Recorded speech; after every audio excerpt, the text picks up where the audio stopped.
My name is Councillor Barbara Blake. I'm the chair of this committee. If I can ask members to introduce themselves, please. Reg Rice, Tottenham Hill Councillor and Vice Chair. Scott Emery, Highgate Ward. Amina Ibrahim, Knoll Park Ward. Sean O'Donovan, Councillor for Tottenham Hill.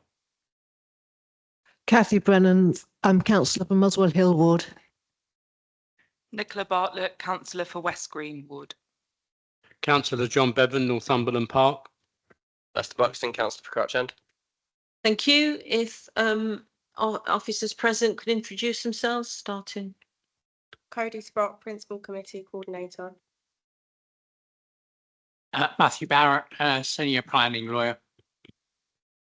Rob Szosowski, Assistant Director for Planning, Building Standards and Sustainability.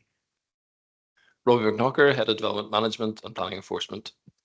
John McWilby, Major Applications Team Leader. Thank you. Chair, before you proceed, I want to raise a point of order. My point of order is, we see on the board a paragraph of legalese, or more than one paragraph. I just want to challenge whether that's absolutely correct. On what basis does it proceed?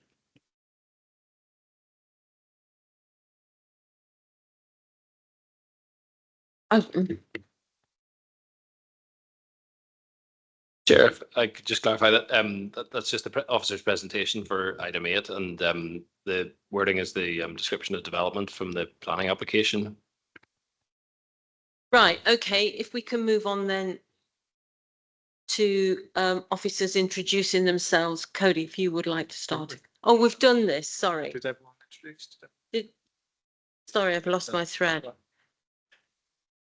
Right, we'll start again. So we're on to item 1, which is filming of meetings. This meeting is being recorded. All registered speakers should be aware that they will be recorded for live or subsequent broadcast via the council's internet site or by anyone attending the meeting. Item 2 is the planning protocol. Members and speakers are requested. Members and speakers are requested to note the information set out at item 2 on the agenda. Item 3 is apologies. I have apologies have been received. Apologies for absence have been received from Councillor Collette and Councillor Worrell. Item 4, urgent business. There are no items of urgent business. Item 5, declarations of interest. Do members have any declarations of interest, please? Councillor Bevan. Yeah, I'm a ward councillor for the agenda item 8 in my capacity as the elected representative for this area. I regularly attend the BCLG meetings hosted by the club. I do comment on issues around the management of events at the stadium in this forum. I do not consider that this means I have a personal interest, but I declare in the interest of transparency. I do not consider my involvement to be prejudicial and have not expressed any view about this application, nor have I declared my position on it. I will be considering this with an open mind. Thank you, Councillor Bevan. Councillor O'Donovan.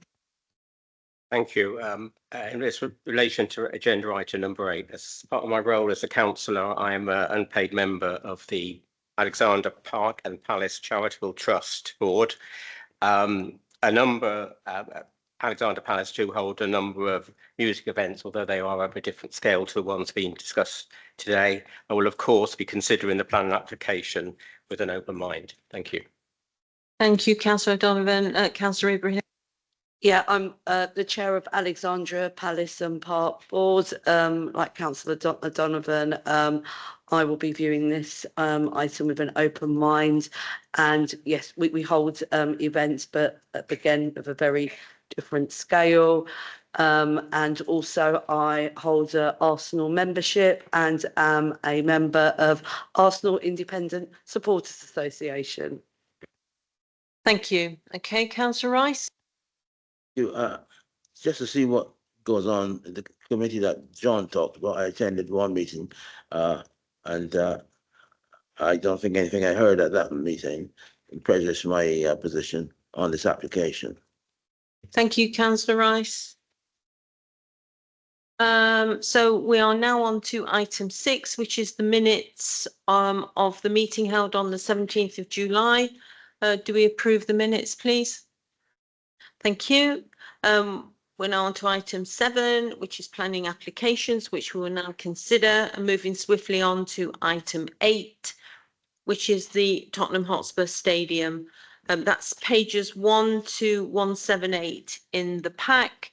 I'm not going to read out the proposal because that's there. I'm going to hand over to John to introduce this application. Thank you. This addendum, I haven't actually read it yet, and there's quite a lot of extra things included. It was only sent off in the last hour, I believe. Can we have some time to go through it? It's quite a lot of extra paragraphs. Okay, all right. So I will, so we can have 10 minutes to read the papers. So I'll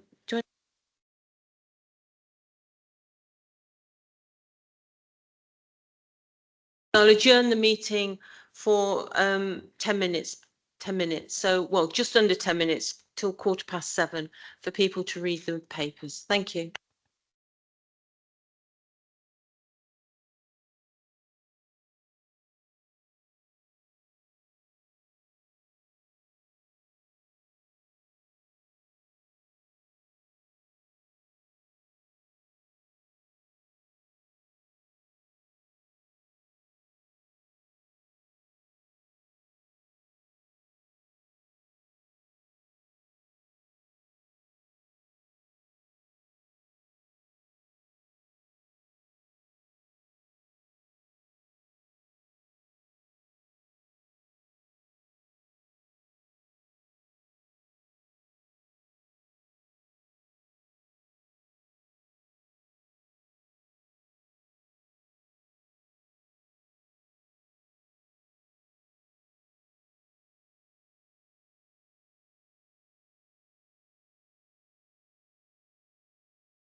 Okay, right, thank you. So we're back in the meeting. So we are on to item 8, which is Tottenham Hotspur Stadium, pages 1 to 178 in the pack.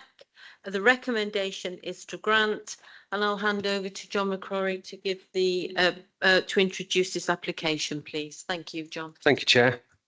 This application is a Section 73 minor material amendment application to vary condition B9, which is major non-association football events, abbreviated to MNFEs, through this presentation, of the hybrid planning permission to allow up to 30 MNFEs, including music concerts. For brief context, this application relates to the stadium shown here as plot 1. In terms of planning policy assessment, there have been a number of planning policy updates since the 2015 extant permission was granted. However, the general policy principles of these updated policies remain the same as those used in the assessment of the extant scheme. Moving to condition B9. Currently, condition B9 allows for 16 major non-association football events greater than 10,000 visitors per annum in the stadium, of which no more than 6 shall be music concerts, and except during the calendar years of 2023 and 2024, where there shall be no limit on the number of music concerts within the overall limit of 16, subject to there being no more than 3 consecutive days of concerts and only 1 week in the year where there are more than 3 concerts in a single week. Proposed to alter condition B9, and the amendment is to allow no more than 30 major non-association football events exceeding 10,000 visitors to be held in any calendar year in the stadium, with no more than 2 boxing events in a calendar year, a permanent cap on the number of consecutive MNFEs with no more than 4 in a row, a permanent cap on the number of MNFEs per week with no more than 5 in 1 week, and unless agreed in writing with the council, no more than 2 weeks in any calendar year where there are either 4 consecutive MNFEs in a week or 5 MNFEs in a week. This is to prevent the theoretical ability to stage all 30 events over a 6-week period. This is also subject to an agreed review mechanism contained within the 106 agreement.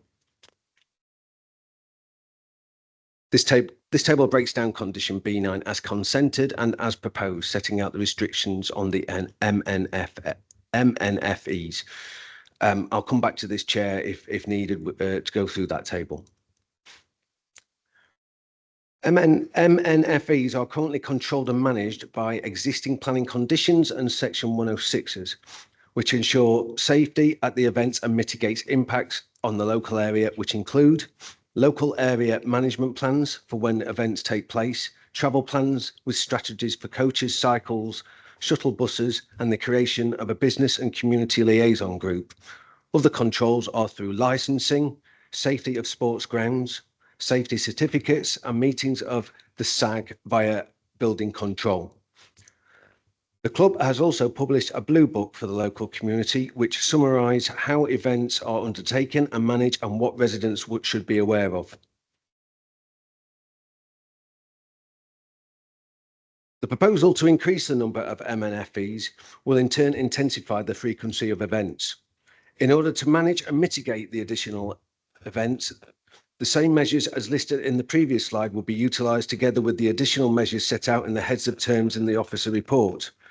Furthermore, refinements to the management of the stadium and to the LAMP will further help mitigate the impacts of the MNFEs.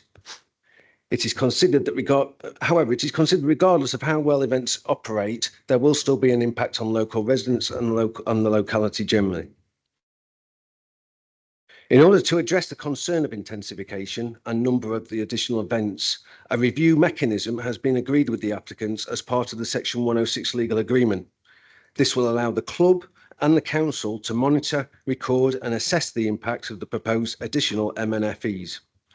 The review mechanism will trigger on the first year when the number of events exceed 20, and any non-compliance will require identifying measures to improve the management of events and if impacts are considered significant, seek to reduce the frequency or reduce the number of MNFEs to 20.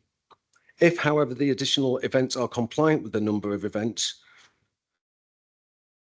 start that one again, sorry, Chair. If, however, the additional events are compliant, then the number of events will be capped at 30 and will remain in perpetuity.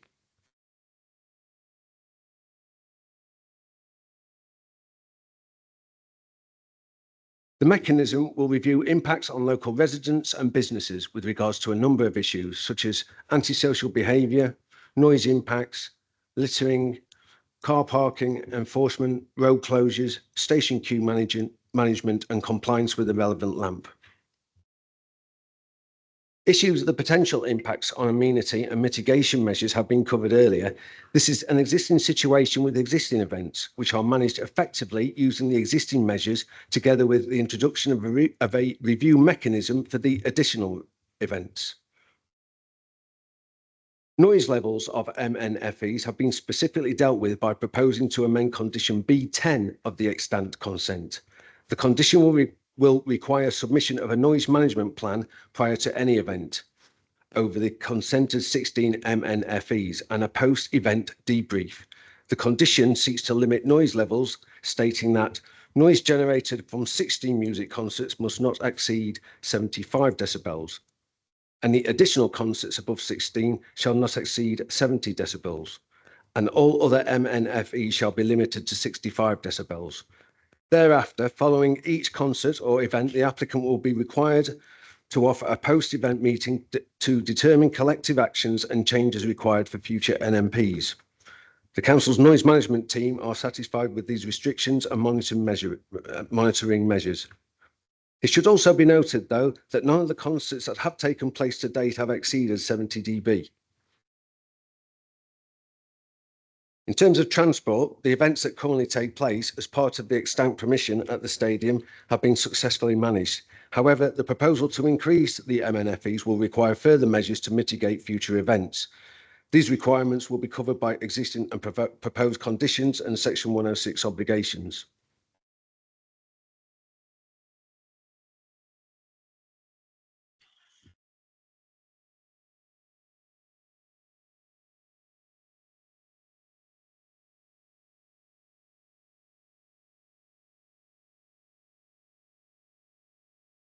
Although it is important to ensure that the additional events proposed are managed efficiently and safely and impacts are also managed and mitigated, it is also important to highlight the positive socio-economic benefits that the increase in events will provide, such as providing opportunities to attract premium headline artists and increase prestige to the area and bringing with it additional revenue for local businesses and local employment opportunities.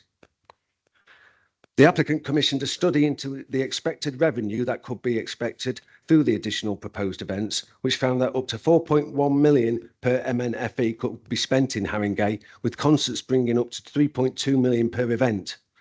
The study also states that between 1 million and 1.6 million was spent outside the stadium and that the club spent 18.2 million to date on supply chain revenue from N17 businesses.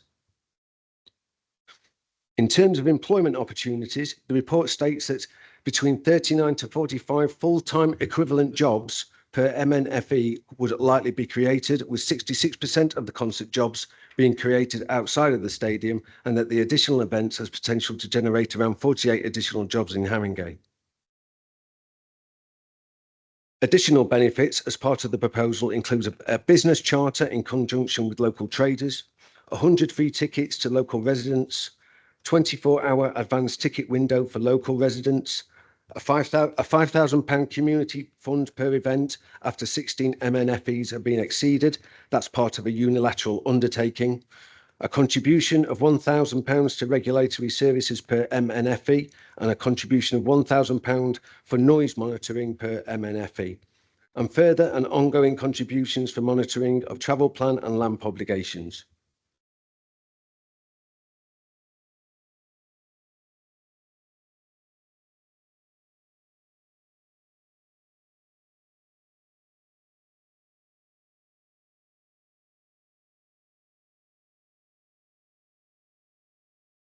To conclude, Chair, The MNFE's increase from 16 to 30 will provide significant socio-economic benefits, especially locally, but also regionally and at national level.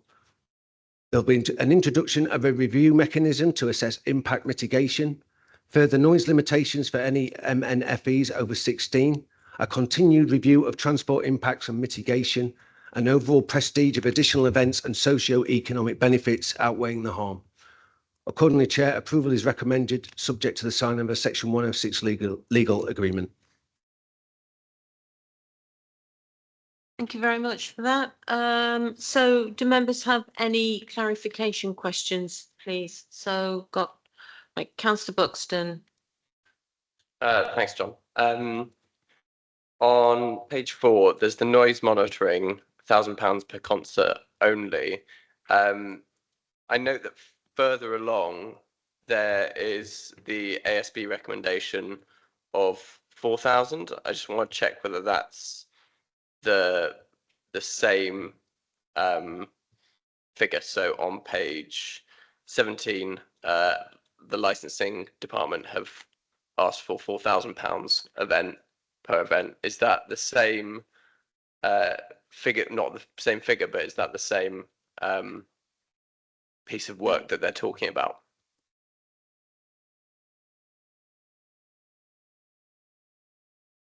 Yes, Chair. Yeah, we actually got £2,000 for so that's what we got for licensing. That's a mistake then in the report. Which bit's the mistake? You said about it being 4,000. So on page 17, London Borough of Haringey Licensing have said, as such, additional resourcing will be required of £4,000 per event. I just want to know if that is the same. So whether licensing have asked for £4,000 and in the Section 106 agreement on page 4.3, noise monitoring, £1,000 per concert, is that what is being given? Chair, if I could just come in on that. So licensing have commented on behalf of sort of all the regulatory services. So they asked for 4,000. The 106 secures £1,000 for regulatory services and then £1,000 for noise on top of that. So that's 2,000 of the 4,000. So we've looked at that with the club and find that 2,000 is a reasonable position to recommend on that. So, but not secured the full 4,000. Councillor O'Donovan. Thank you. In your presentation and indeed in the papers on a number of occasions, the local area management plan, the LAMP, is mentioned. I understand that that's not yet in final reviewed form. In fact, in some of the papers, it said that it's due to be signed off in time. It says for the next football season, which I think is in a couple of weeks' time. It's difficult, I think, to consider this without full details of the LAMP, because a lot of the items you refer to, a lot of the issues you refer to are contained within the LAMP.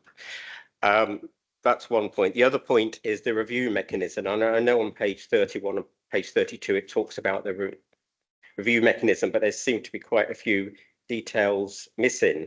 I mean, it's saying the review should take place after a year of these non-football events, possibly by October 25. And I think you had a list of all of everything that will be considered, but it doesn't actually say who will be considering it, who will make the final decision. And the final decision does seem to be quite critical, probably more critical than the decision we're making here, because it also says in the papers that once that decision is made, if it's a positive decision, then it's a permanent decision. That's actually in the documents. And I would think that should be a decision that should come back to this committee to make that final decision. Obviously on advice, reading reports from other people that are considering the review, but I do feel that we should be part of that final review mechanism decision. Thank you. Thank you, Chair.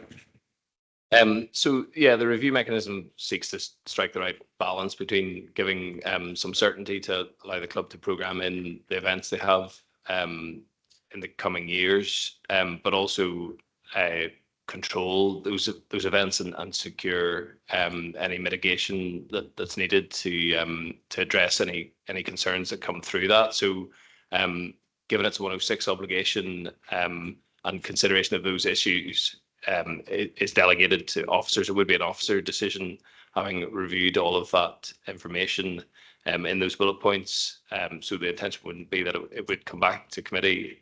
In terms of the LAMP, Maurice, I think could give you a bit more detail of where that's at the moment. In terms of the that sort of live process, that wasn't necessarily anticipated in the original 106, but as sort of time has progressed, it's been found that that's actually a better way of doing it. So it's kept as what we're saying is a live document, and that allows for continuous review and engagement on that.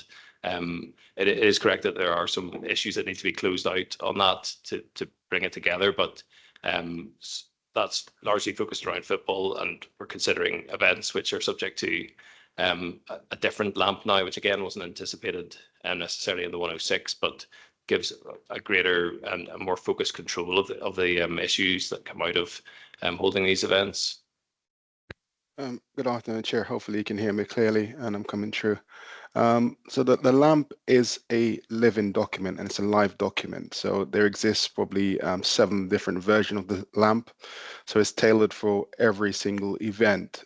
So we're working with the club currently on the football LAMP. We have a LAMP for NFL, we have a LAMP for boxing.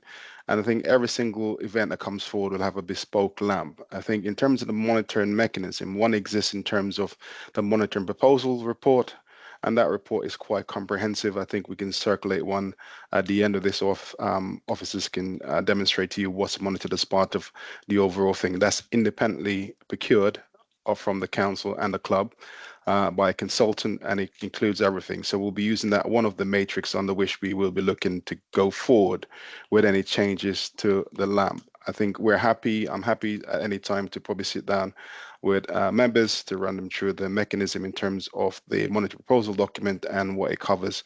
And then that will be quite clear in terms of what's required in terms of any review mechanism. Thank you, Maurice. Just for the record, could you introduce yourself, please? Sorry, apologies, Chair. My name is Maurice Richards. I'm the head of transport and travel and also the lead on the LAMP for the council. Thank you. Councillor Donovan, did you want to come back? Okay. Thanks for those 2 answers. And it would be very useful, would have been very useful to have a copy of the LAMP as it is now. I understand it's what they call a living document, and it may change, but there must be a version that we're relying on now, and it would be very useful to have that. In terms of the final decision of the review mechanism, colleagues will have heard my view in relation to that, and I'd be very happy to hear other colleagues' view in relation to whether or not this committee should have some say in the final decision. Thank you. Okay, thank you. Councillor Ibrahim, did you have your hand up? Yeah, okay, I'll bring you in now then. So in terms of I'm trying to get my head round the proposal on the free tickets for residents. So my presumption is that the events will have varying capacity. So it's over 10,000, but up to 60. Am I right on that? Chair, if I could just go in and quickly answer that. No, I want to clarify that before I ask the question. Yeah, the stadium capacity maximum is roughly 60. I think most events are in the sort of high 40s. So by the time you put in the stage and the areas that which are facing onto the back of the stage, you reduce capacity. So so you're looking at sort of you're looking at 40 to 45,000 events that are as small as 10.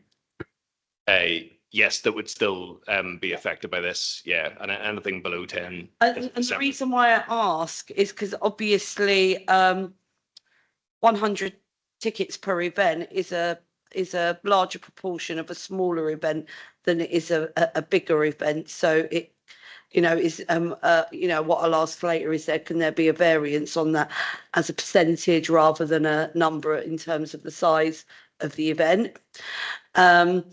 but also the postcodes that it covers are N15, N17 and N18, but there are parts of N22 that are closer to the stadium than, for example, the furthest points of N15, particularly in West Green ward, etc. So, you know, and my own ward. So is there anything that can be done to look at actually measurement from the stadium rather than just the rough thing of postcodes?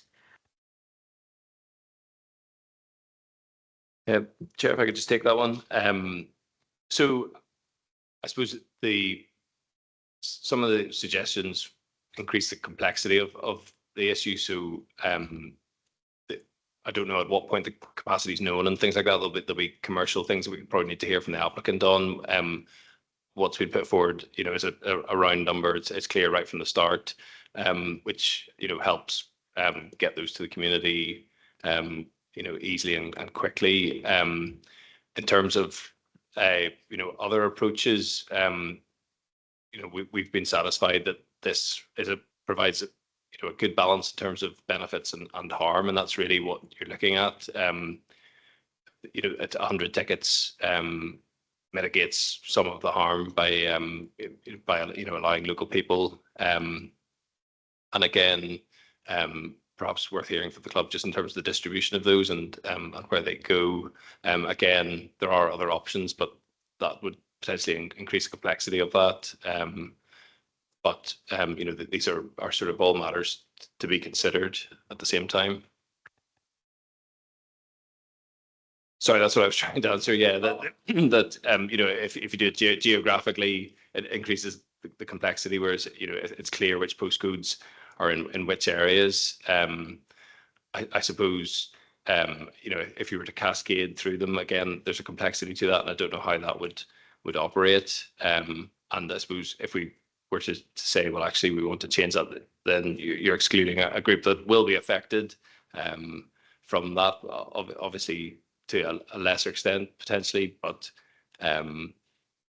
there's a complexity to dealing with that.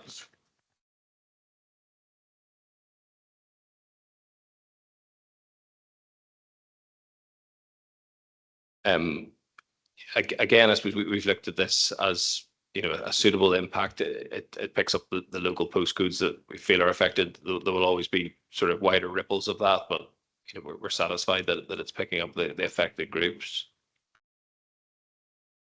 Okay, right. So, all right, let's just park that a bit. Councillor Evans. Thank you, Chair. Yeah, that's fixed it. No, it isn't. Oh, just ignore it. Maybe that.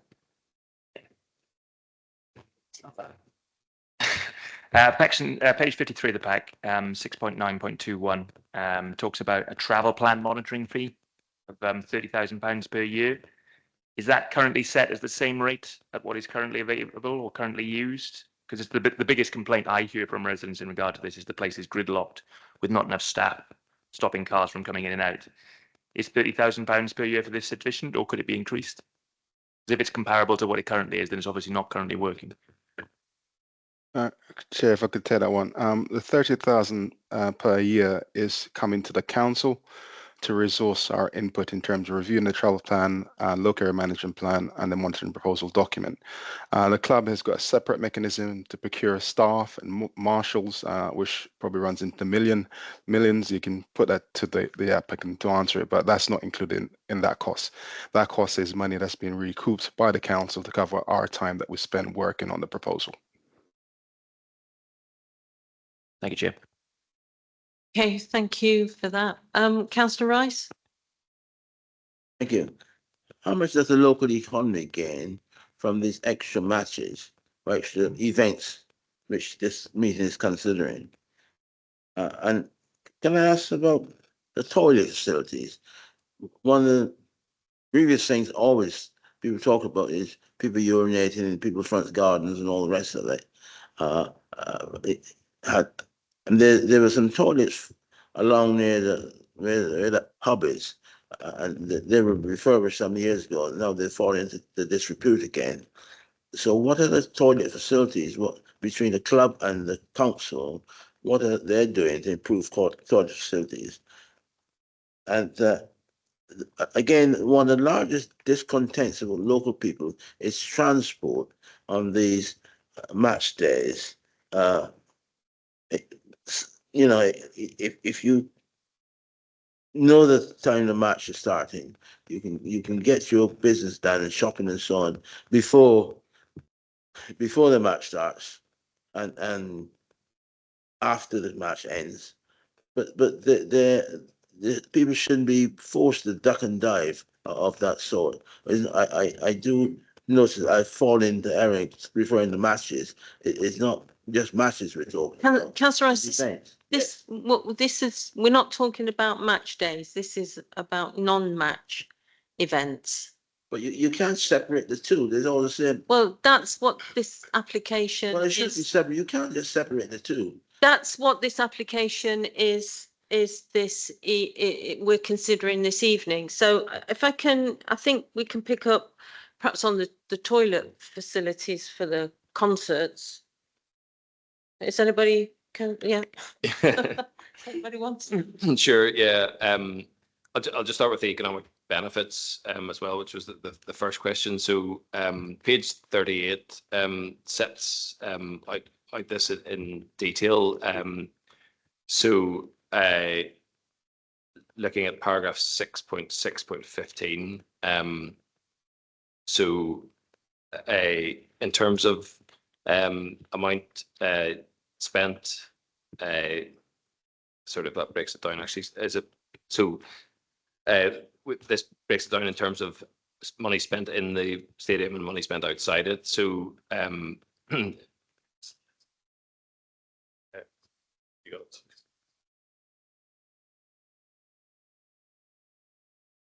Sorry, but yeah, we'll just get the slide up actually, just for consistency.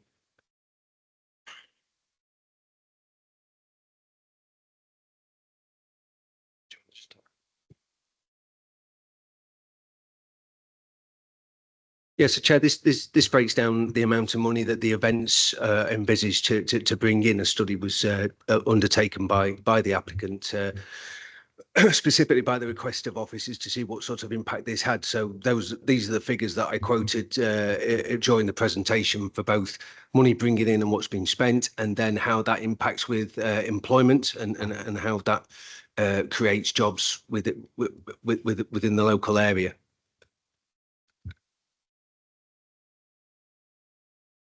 And just in terms of toilets, so I think, as the chair has said, it's important to separate what we're considering from what's already got permission. So we're considering additional events. Obviously, some of the issues from football will cross over into this, and that's perhaps on your mind. And issues like toilets are raised at the BCLG group.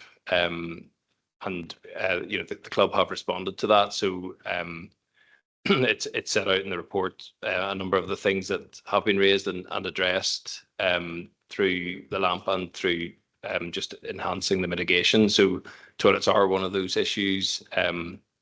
It's never a problem that's going to be eradicated completely, but I think the club's own evidence has found that people who are coming for concerts are more likely to stick to the aligned routes and things like that. So are more likely to you know, encounter the toilets have been placed in the right places and use those. So the numbers of those have been increased and the signage has been improved to make them more prominent. So it is something that the club have worked on to try and avoid the issues you flagged. Okay, Councillor Buxton. Yeah, just following on from Councillor Amina's point, Robbie, you did say that obviously the capacity of the stadium is 63,000.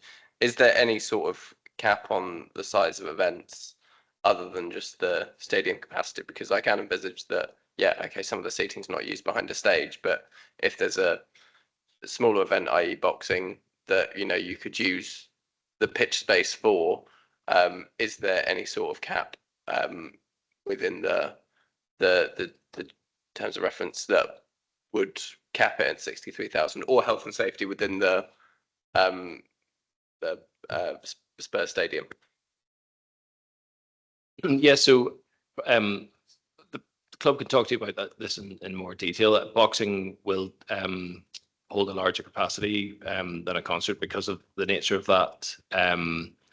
But safety arrangements and just the setup does limit concerts to a certain capacity, which I think has been in the sort of 40s at the moment. So I can't foresee that's going to change, and there will be safety restrictions on that that will limit that. So we're relying on those really to control that. And the less people you have, the less spend. So there's a sort of trade-off there. If there was a way to bring in more people, that obviously enhances the benefits to the area. So that's just something to also be mindful of, that the benefits of this come from the number of people that come to these events and what they bring with them. And just to add to that, Chair, we've got a slide on it, I think, about other mechanisms outside of planning that control a lot of the events. And obviously, the key issue is about safety in and around the stadium, people travelling. So there are other mechanisms. So in addition to planning mechanisms, there's licensing mechanisms which look at these issues and safety associated with that. And then in addition to that, there's something called a safety advisory group, which issues safety certificates, which is done by our building control service. So there are lots of other checks and balances on things like capacity, which don't need to be replicated in the planning system. In fact, legislation guides us not to cross over into other issues. So just wanted to make sure you had those for context. Thank you. Okay, thank you. Councillor O'Donovan. Thank you. Again, you mentioned quite a lot about the BCLG, the Business Community Liaison Group, and I think month to month, quite a lot of detailed and positive work is done on that board. But and it was set up. The 2016 original plan application required it to be established, but there did seem to be a gap in there, an omission in there that Tottenham Hale councillors haven't been invited, and I would hope formally that we would be invited in the future, because obviously people that attend the stadium, they walk along that part of the high road that's in Tottenham Hale, but they also walk through Tottenham Hale and through the park in order to get to Tottenham Hale station. And obviously there is a littering problem, and that comes back, I suppose, to finance and how we can resolve that. I'm talking to Tottenham Hale residents who are very proud of their area and regularly organise litter picks. They notice after events there is a rise in litter, particularly in the summer events. I know in the documents here, it states in the Spurs letter on page 129, and then further on in the report, it says that there was a comparison of event day to non-event day. Street cleanliness conditions showed no significant difference between the two, which is unbelievable. So, Councillor Donovan, my question. What's your question, I think that's based on one Manchester United game in the winter. Obviously, summer events at the stadium, there's a lot more litter, a lot more discarded cans, and in the conditions, what amount of funding can we receive in order to do, after an event, a full sweep of the area? Thank you. Thank you, Councillor O'Donovan. So we won't talk about the football events and the cleanup because that's a separate issue. We talk about non-football events today. But the Waste Service has commented on this and has confirmed that there is a satisfactory agreement already in place for non-football events, where the club pays the costs of the council's costs and its own contracts of doing a clear up after the major non-football events.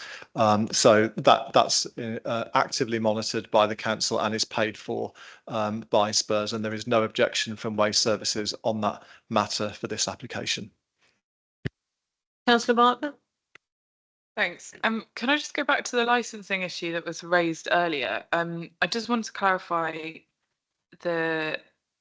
on page 17, when it talks about what the borough's licensing department has requested.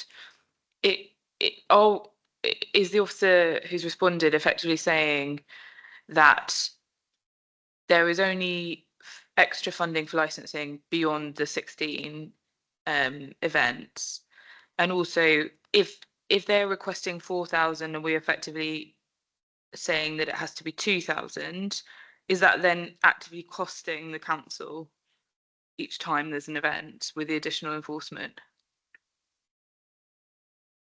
Okay, Gavin Douglas, if you can introduce yourself, Gavin, and then answer the question. Thank you, Chair. Apologies, Gavin Douglas, Head of Regulatory Services. So I think it's important to just point out that it's not licensing, it's regulatory services, which includes licensing. Our response related to all of the regulatory matters, including noise, ASB, community safety, environmental health, trading standards, and licensing kind of enforcement, street trading, ticket touts, etc. So the whole range of kind of services. So our request was based on some of the events, the non-music events that we went to, and that I've been at in terms of some of the boxing or music events. It's a sort of full-on operation, a real mixture of different issues that tend to happen. And it does have a direct effect upon the council's revenue account in order to be able to regulate those things. So to answer your question, yes, it would cost us if we were to regulate it properly, and therefore I have to manage and restrict the number of officers who are available in order to mitigate the issues, because we simply don't have the budget in order to do it. So in this instance, the suggested contribution is £1,000 for regulatory services and £1,000 for noise. What we were requesting was £4,000, which included noise. So effectively, this is the contribution is half, and our response to that would be we'll only be able to respond to half of the things of which we're now kind of being funded for. In also, just as a matter of point, is that the original application was the noise officer made comments about specific decibel levels. That's been agreed, but that also what's been agreed, I think, as an amendment is for there to have a noise management plan. And in order to evaluate the noise management plan, you need resources to evaluate it. So it's actually an additional ask upon the local authority and upon the noise officer of quite a kind of technical nature. So noise management plan tends to be done by noise consultants. You know, it will go into various different sort of DBA levels, and we probably have about one officer in the council who's probably able to properly interpret that. So if that person isn't there, we'd need to bring in consultants to kind of look at it. Does that clarify things? Yeah, I guess my confusion is that a lot of the concerns that have been raised by residents do pertain to a lot of these issues, either noise or other things that would fall under regulatory services. So why is it that we are not asking for the full contribution when that would help mitigate some of the concerns, basically?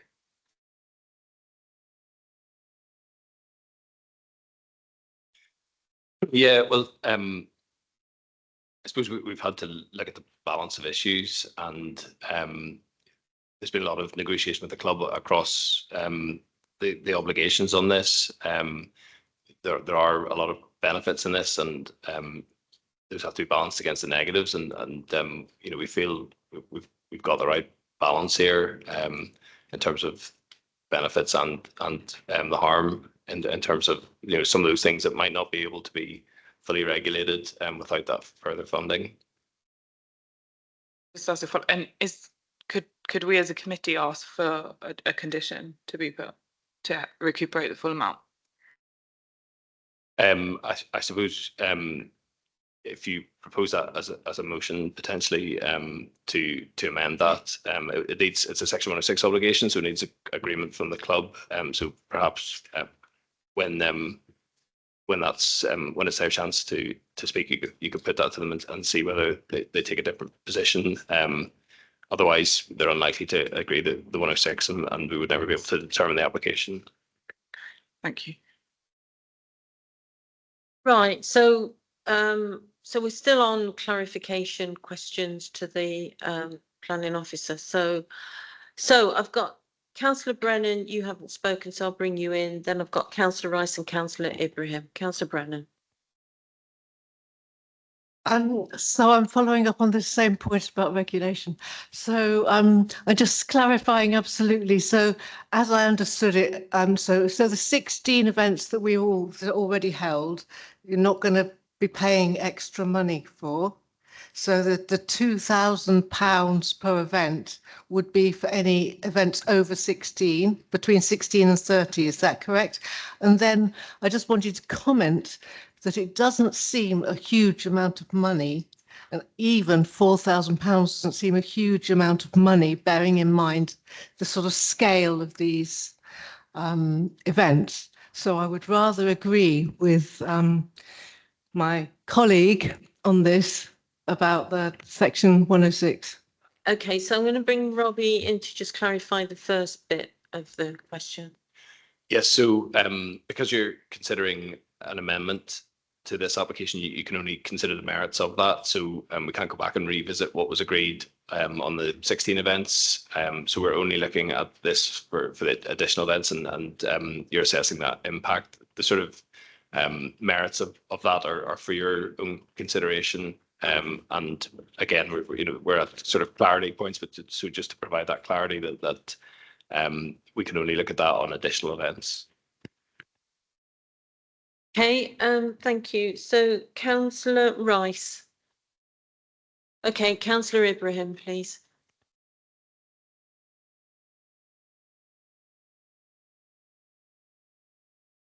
Sorry, mine was going to be on the regulatory question, because obviously what you've said is, we would only realistically be able to, if we get half the money, we'd only be able to do half the regulation. And I suppose my question would be, on what half would that fall? Simply because, okay, and I'm not saying I understand this fully, but I'd want to understand. So, for example, ticket touts, that's a kind of revenue protection to an extent for the club, whereas things like people selling dodgy, sparkly unicorns on the street that turn red and then explode, etc., is slightly more worrying for our residents, at the same time as, being served up a botulism burger. That has kind of direct impact. So what I'm trying to understand is, would we still be doing the stuff that has a direct physical impact on our residents, whereas the other half would be ticket touting, which if they don't want to pay for, then they can deal with themselves because it's their revenue protection. All right, thank you. Can you just respond to? So it's a. Yeah, I understand. Yeah, I think okay. I understand. I think I do So as well. each event is different. There are different issues at each event. If in effect for the additional events only half the sums are going, we'll have to take an assessment on which we think is the highest priority and highest risk. Ticket touts tends to be if we get the kind of police support, because they can get very aggressive. But I would bear in mind that the license, because we've spoken about license, the license application was £350. So there's no money from licensing to regulate this. Okay, so that is partly why we've put forward this proposal. And in answer to the question regarding the sums, I'm not in the business of escalating sums unnecessarily, disproportionately, knowing that they will only get knocked back. So it was based on a realistic figure of the number of officers that we would need, based on £50 an hour, which is roughly what the on cost is per officer. It's about £42 an hour for a standard officer, and for a noise specialist, it's about £54 pounds an hour. So it was on a sort of based average. Doesn't include any management costs. any support costs, any HR costs or any of that nonsense is purely just to pay for the officers' overtime. Okay, thank you. Thank you very much. Right. Okay. So I'm going to bring in Councillor Ali now. Councillor Ali, I think you want to speak.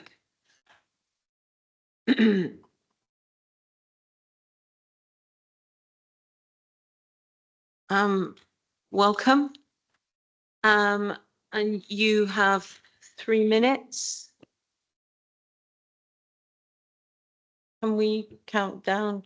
Yes, so we'll. That's very good of you, Councillor. How's that? 3 minutes.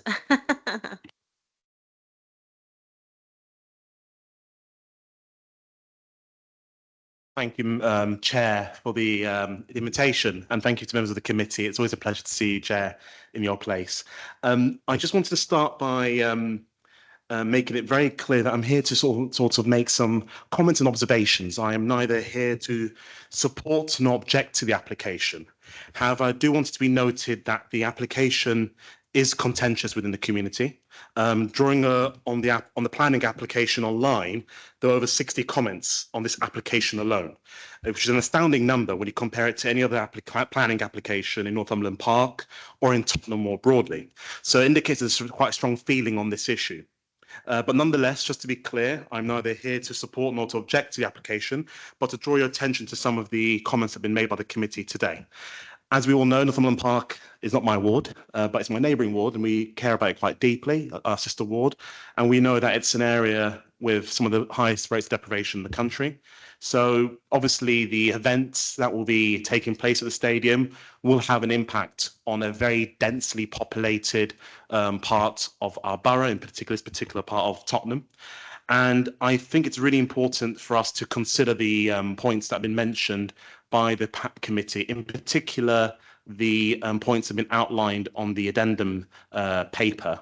And I draw the committee's attention to the points that you've all made in relation to the concerns regarding funding for regulatory services, having a direct impact on the council's revenue account that's not been budgeted for, but also the need for specialists to actually interpret and assess things like the noise management plan and the resource and the funding to do so. So it's one area I would like the committee to seriously consider putting in a condition. I think it's a small figure in the grand scheme of things, considering the substantial potential opportunities for the club and the promoters and so on. And I would also like the committee rather, to consider the tickets, the free community tickets. I understand the club at times well exceeds the 100 minimum, but I do think it's important that we send a very strong signal to our community that we don't value them more than 100 free tickets, quite frankly. So I'll welcome the committee to actually suggest a slightly revised higher figure, which is reasonable, considering the club incurring its costs as a gesture of goodwill. So to conclude, I would like to make it clear that the contribution towards the additional staff to manage further additional non-football events, the event day demands will have an adverse impact on all aspects of our local area. The nature of the demands, additional footfall, crowding, arises from directly from the major events, and the amount requested is fairly reasonable and relative in scale. And I think it's quite kind to the applicant. Notwithstanding the above, I suspect there'll be a need for conversation between the local authority and the applicant to discuss a mechanism as to how to achieve that. That's my time there. And I hope that you consider those points as a part of this application. Thank you very much. Thank you, Councillor Ali. If you could just stay there, because some of the committee members might have questions. Can you just keep your questions quite brief, please? And of course, I know that you'll keep your answers very succinct. So, Councillor Rice, I think you had your hand up. Thank you. Councillor Ali, we just had an election and an opportunity to meet lots of local people. Could you tell me what the reaction was in terms of people you met and thought that this was a good idea or not such a good idea? What sort of numbers you think you've seen? That's a very good question, Councillor Rice. Obviously, I believe in empirical numbers, and I think it's important to go based on things that I can determine. So I can determine what the response rate was from the online application portal. I believe from a guesstimate, it was for every 3 objectors, there's 1 supporter online.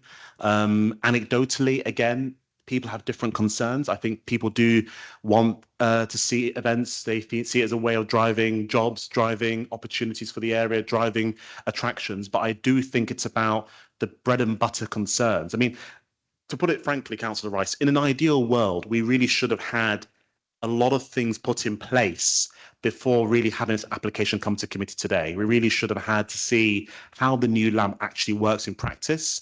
We'd really want to see the revised agreements regarding litter, to see if they address some of the outstanding concerns that we still have regarding litter.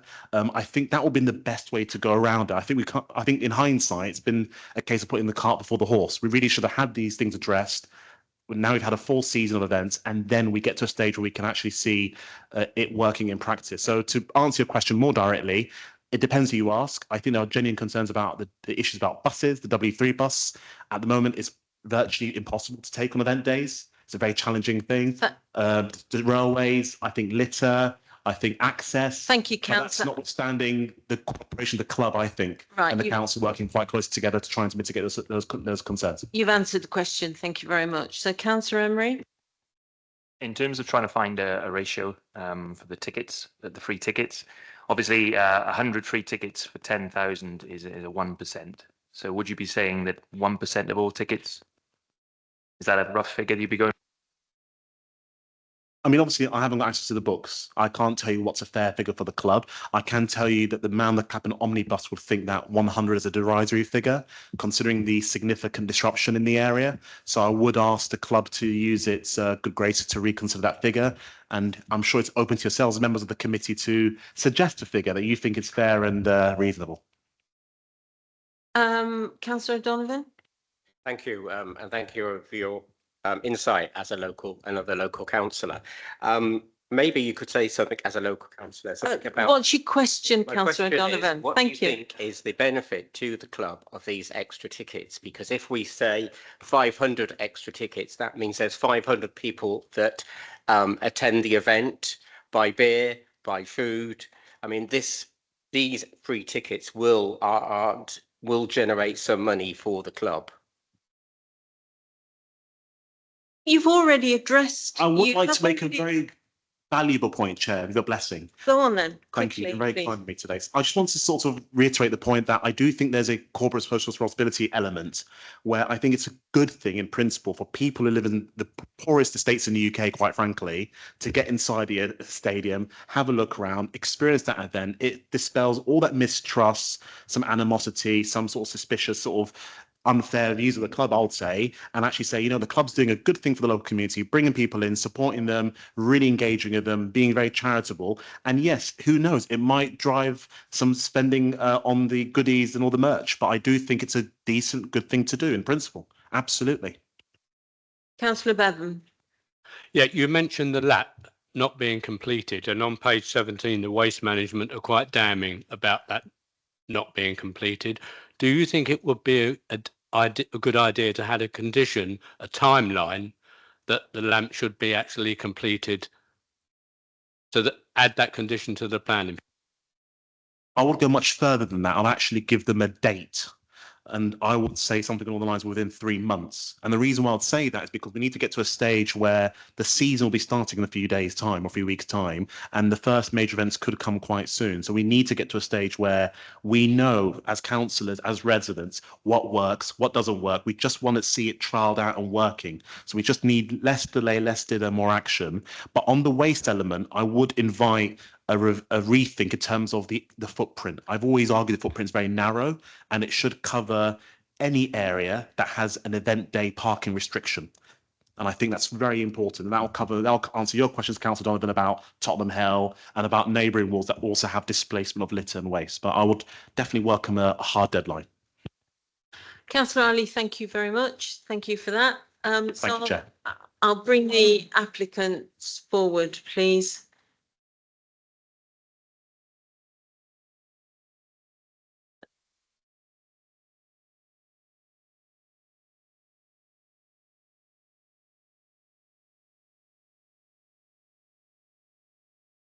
So you've got 3 minutes as well, and then I'm sure that there will be questions.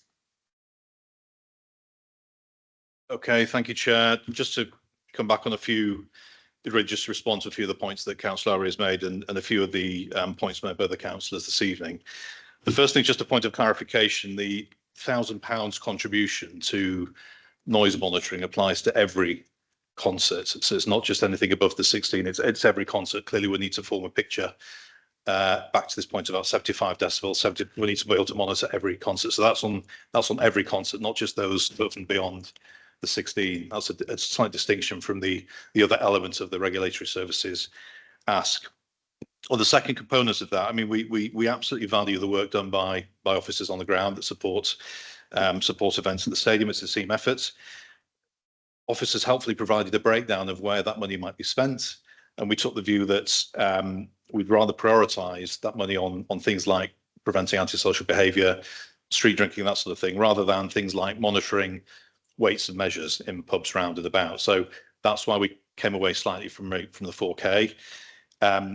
That said, I think we're hearing that you want to be reassured that officers will have the resources to monitor these events properly.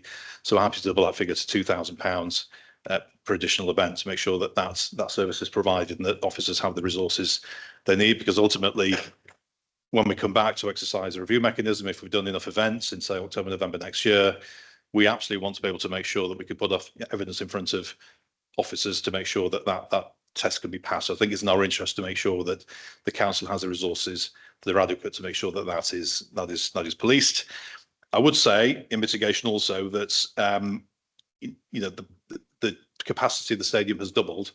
Our business rates have quadrupled. Now, I know the council would look to take all of the business rates, and we know that you can't. That's a shame, but a proportion of it does go back into the council. But nevertheless, we do want to make a direct contribution to make sure that regulatory services are supported on this particular issue.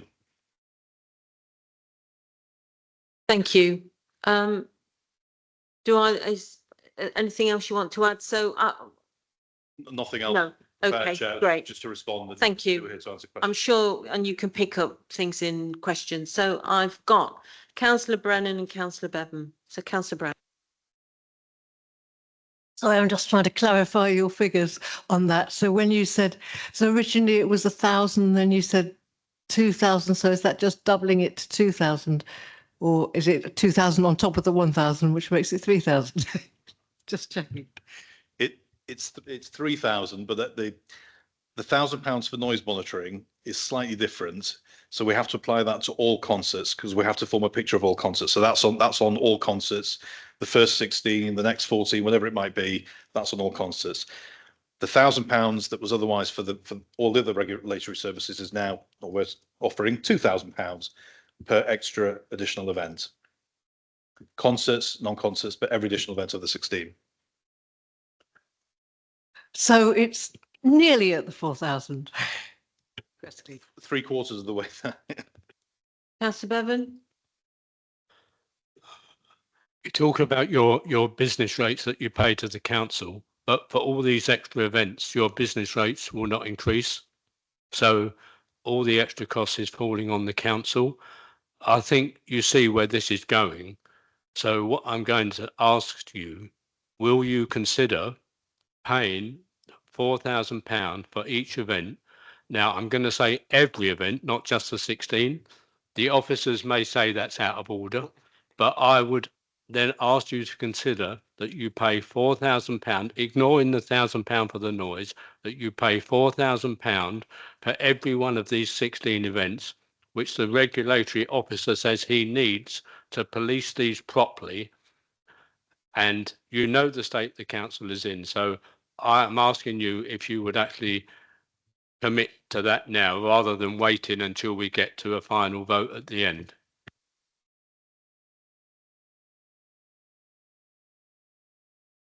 I think it's worth us saying that it wouldn't be correct to do that in terms of the consideration of this planning application. So you're only looking at the impact of the additional events. Through this, there is you're effectively lifting the cap on concerts from 6 to potentially up to 30. Whether that would happen in reality or not, I think is unlikely. But that then justifies that contribution applying to all concerts, which are effectively increasing quite significantly, whereas the number of events, there's 16 at the moment, so you're only considering the increase events and the regulatory service impact that comes with that. So our advice would be unlawful to impose something on something that already has planning permission. Do you want to come back on that? Just, forgive me, I meant to come back on the tickets point that's been raised by a couple of councillors.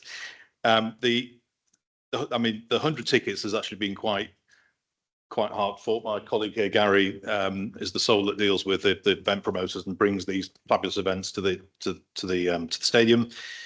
The 100 is expressed as a minimum. On average, I think we've been giving out about 200 on average, and over the course of the running of events, we've given out about 11,500. So we'll always try and exceed the 100 minimum. We have to stick within contractual obligations that we have in place at the moment. I'd love to be able to sit here and say, yeah, we'll just give it 1,000, but it varies from event to event. We're happy to commit to a minimum of 100. I should also mention, obviously, there is the advanced ticket window, which I don't think has been sort of covered in any detail tonight. But in addition to the free tickets, there is obviously now an opportunity for residents ahead of everybody else to acquire tickets at face value. This is the sort of Beyonce point that a lot of residents would have loved to have gone to the concert, but couldn't because they were just sold in minutes. This provides a window for when we get category artists or whoever. If there's local demand, local residents will be the first in the queue to get those tickets. So we think that's quite an additional benefit. And again, it's geared up for local residents. Point also for me on the postcode issue about where these tickets go to. I think our only concern is to make sure that it's those residents that are impacted the most are prioritised in terms of the advanced ticket window and the free local tickets. But in principle, I think we'd be open to looking at a certain drive time isochrone or a radius around the stadium, whatever it might be. But traditionally, we've just looked at postcode areas, but we appreciate that they're irregular boundaries. Okay, Councillor Buxton, please. Thank you very much. I'm going to go back to the 4,000 figure. I mean, given that you mentioned that, there's a review coming up as well, and it's a generous offer of increasing it from the 1,000, 2,000, whatever, that we're currently on.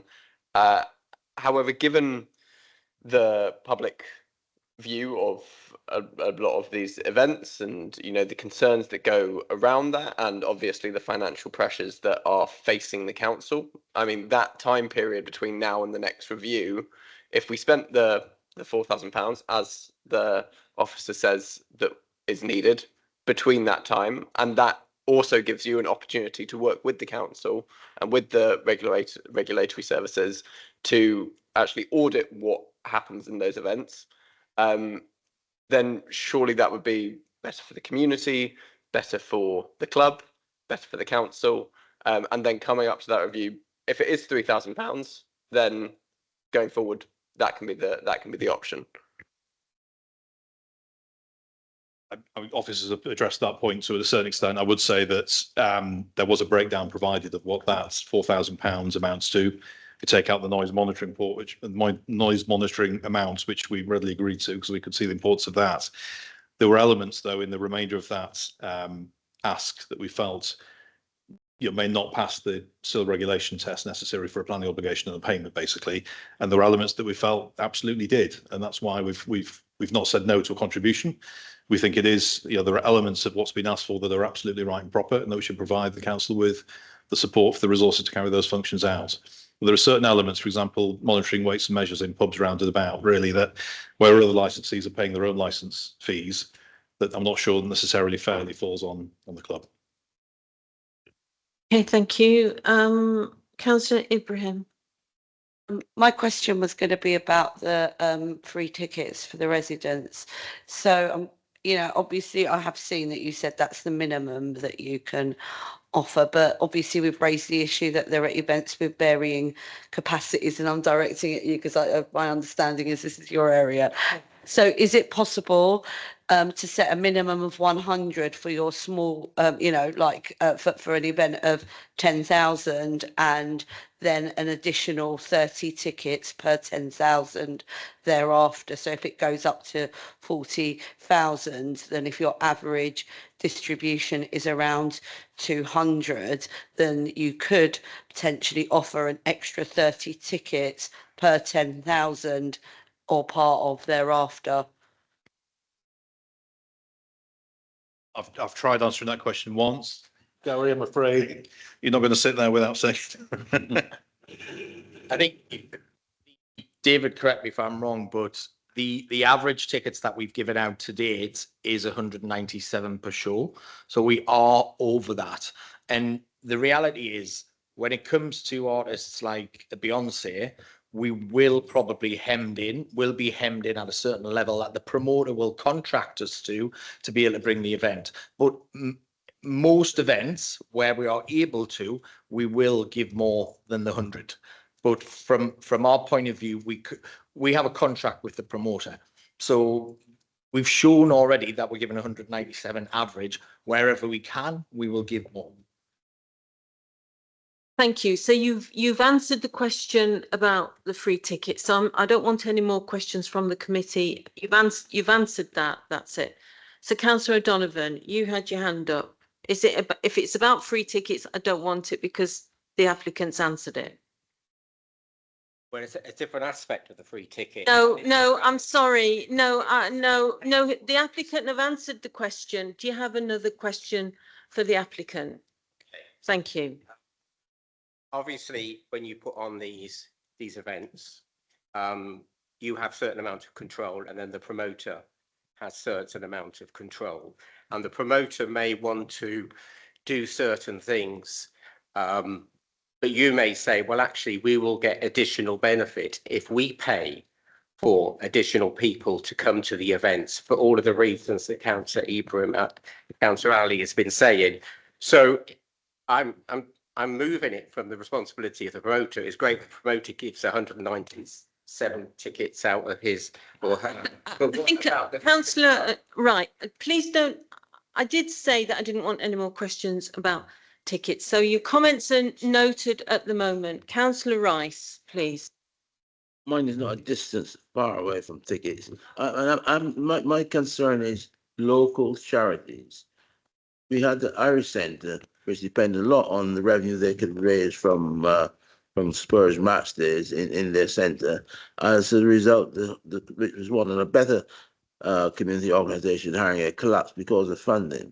So I'm asking, what proposals have you got to assist local charities in their work from your revenue?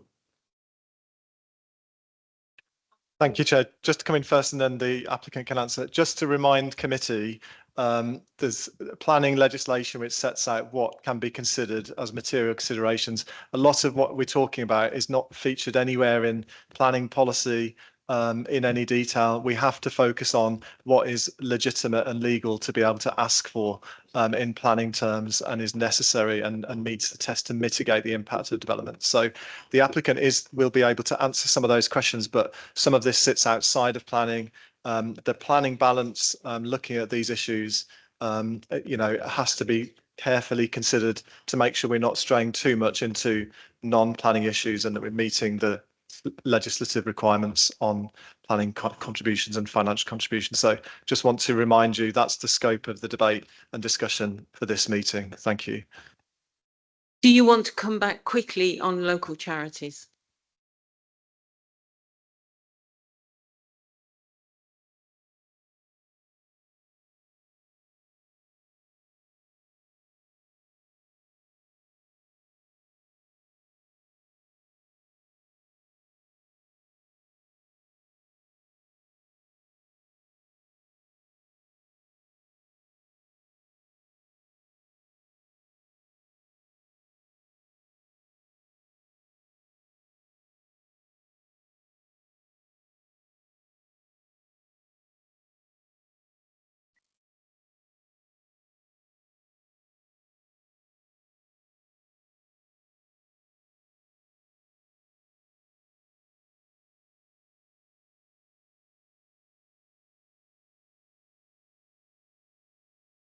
Okay, thank you. Thank you for that. All right. So I think we've come to the end. Oh, Councillor Emery.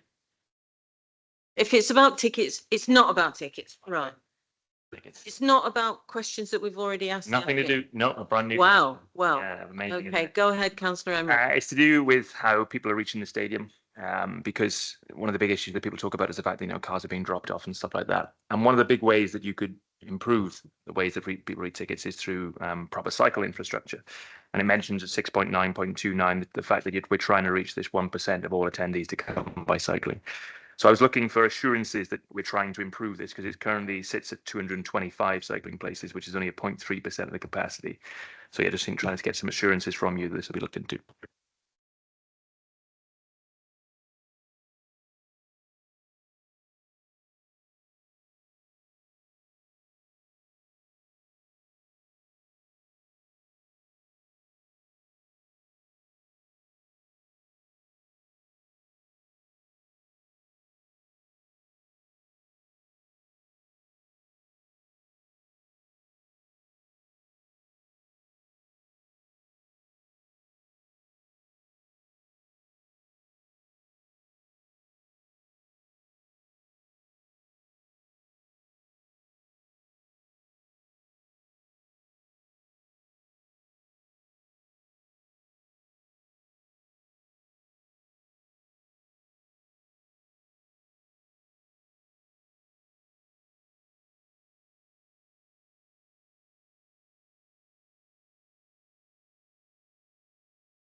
Bikes.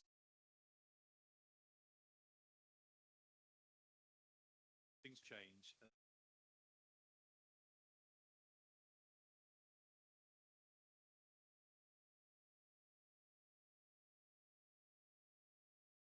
Okay, thank you very much. Okay, so I think we've come to the end of the items. Thank you.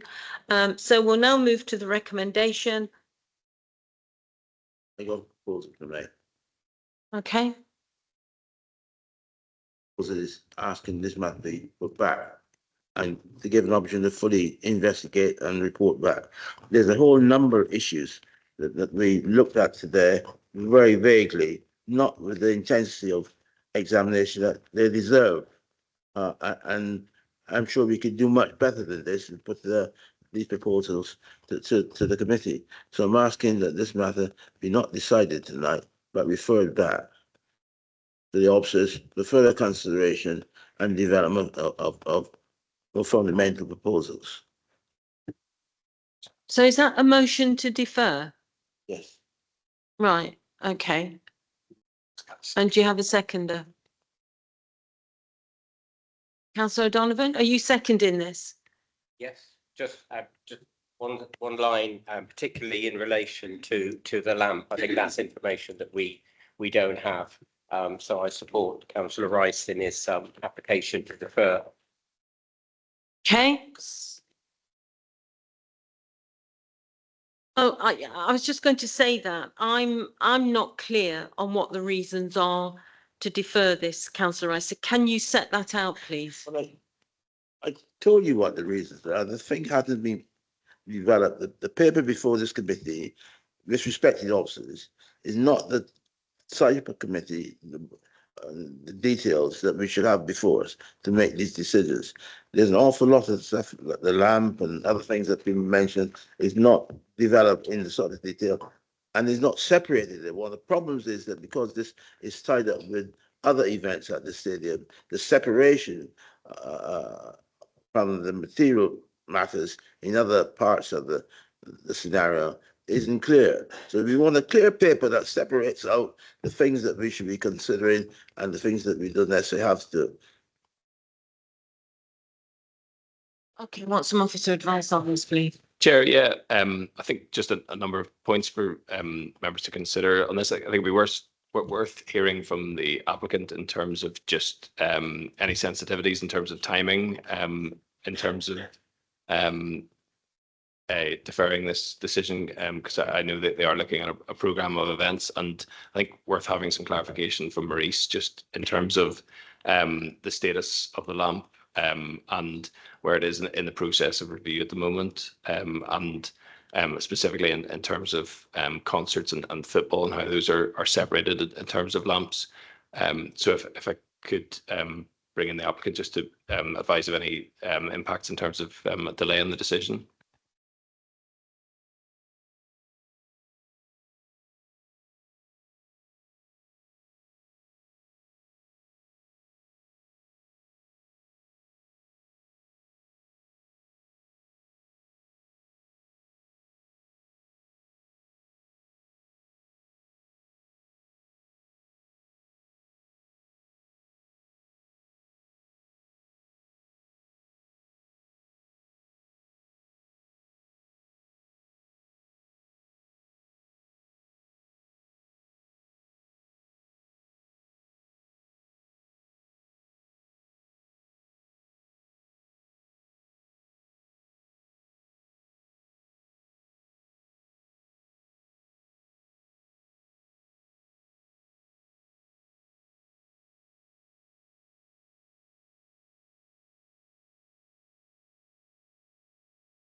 Point of order, No, Chair. wait point a of moment, order. wait a moment, please. Just wait Point a of moment. order. Yeah, just wait a moment, please. Just wait a moment. Right. Yeah, thank you, Chair. So just on the point of deferment, I'll just remind committee what the National Planning Policy Framework says, which is talking about approving development proposals that accord with an up-to-date development plan without delay. So officers are of the view that we have a full report with all the information that's necessary in it to make a decision. This is in accordance with the development plan and with the NPPF, and we are recommending approval. We do hear the points that it links to the local area management plan and so on, but we have provided the headline points about the LAMP in the report. So in terms of a planning decision and determination, a future report won't and doesn't need to provide any more information on the LAMP. We've given the headlines in that. In addition to what the NPPF says, I would also just point to the fact that the club did recently hold a special BCLG meeting looking at the LAMP to engage on that. We also have a commitment letter from them a year ago where they have committed to engaging on the LAMP through the BCLG, and also this proposal continues the BCLG's existence, which will continue to look at those issues. So that is considered, that is tied to the original planning permission, which obviously already exists for the stadium. This is looking at an amendment on top of that. We are of the view that all the issues are addressed and mitigated and covered in this report. A future report will not provide any extra further information for planning purposes. Thank you. Councillor Ibrahim, you wanted to come Yeah, in. I'm slightly confused and I wanted some legal advice because my understanding is that once a motion's been put and seconded, that we move to the vote. So there's obviously been lots of discussion after that. Just to clarify that, you're right in recollecting that, but for the planning protocol and the code of the constitution for planning committee doesn't talk about going straight to the vote. I know that does exist for some other meetings, so you are correct. We've looked into this recently, so it doesn't need to go straight to the vote. The procedure is to seek advice from officers and from legal advisors as well. So so I know where you're getting it from, but not for this meeting. Thank you. Right. Okay. So We have a motion to defer that is seconded. Unless that motion is withdrawn, I'm afraid we are obliged to put it to the vote. Once we've heard officer advice. Well, That's it. So we wanted to hear from Maurice Richards, who is the head of transport and travel, just to talk a little bit more about the LAMP and the processes. That seems to be one of the reasons behind the motion. okay, Maurice, can you come in? Thank you. Yeah, sure, Chairs. Apologies. The LAMP is a living document. We have an approved version of the LAMP, and we'll never have a final version of the LAMP once the stadium exists, because there's always new issues, and that's the whole reason why there's an annual review of the LAMP, and with that annual review comes an action plan. So we've just done a review as part of BCLG. We have an action plan which we need to put stuff in place. We know toilets is one of the issues that we need to address. We know definitely litter post cleaning is one of the issues that we need to address. So when we speak about this final version of the LAMP or approved version of the LAMP, it's never going to be final. What we have to do is keep working on it to try and make sure we're trying to deliver the best possible solution. So we do have a revised version of the LAMP with the council now that we're currently reviewing.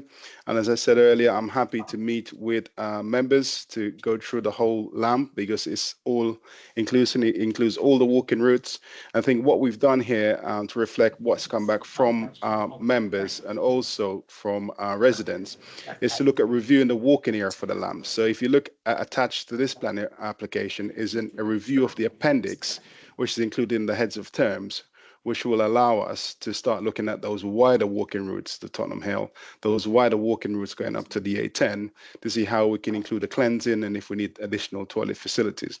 So what we're doing is that we are using the monitoring proposal document, which I'm happy to share, which is probably some 300 pages long, to now make those final changes to the LAMP, which we can consult you, the members on, and some of our residents in the BCLG to see how we're going to move forward with the document. And the end of next season, we'll also have another monitoring proposal document, and that proposal document will propose a new set of issues if we resolve the previous one. I think what you get, Chair, being quite honest, once you get 63,000 people in an area, you're always going to have small issues. And I think what we have to do is use these mechanisms we have in terms of Section 106 agreement and all the heads of term to make sure we hold the club to try and address those issues. I have been very comprehensive in terms of my review of the plan application. I've been working this project for the best part of probably 10 to 15 years. I've gone over the Section 106 agreement to see where we need to make changes, and I think all the necessary changes are in.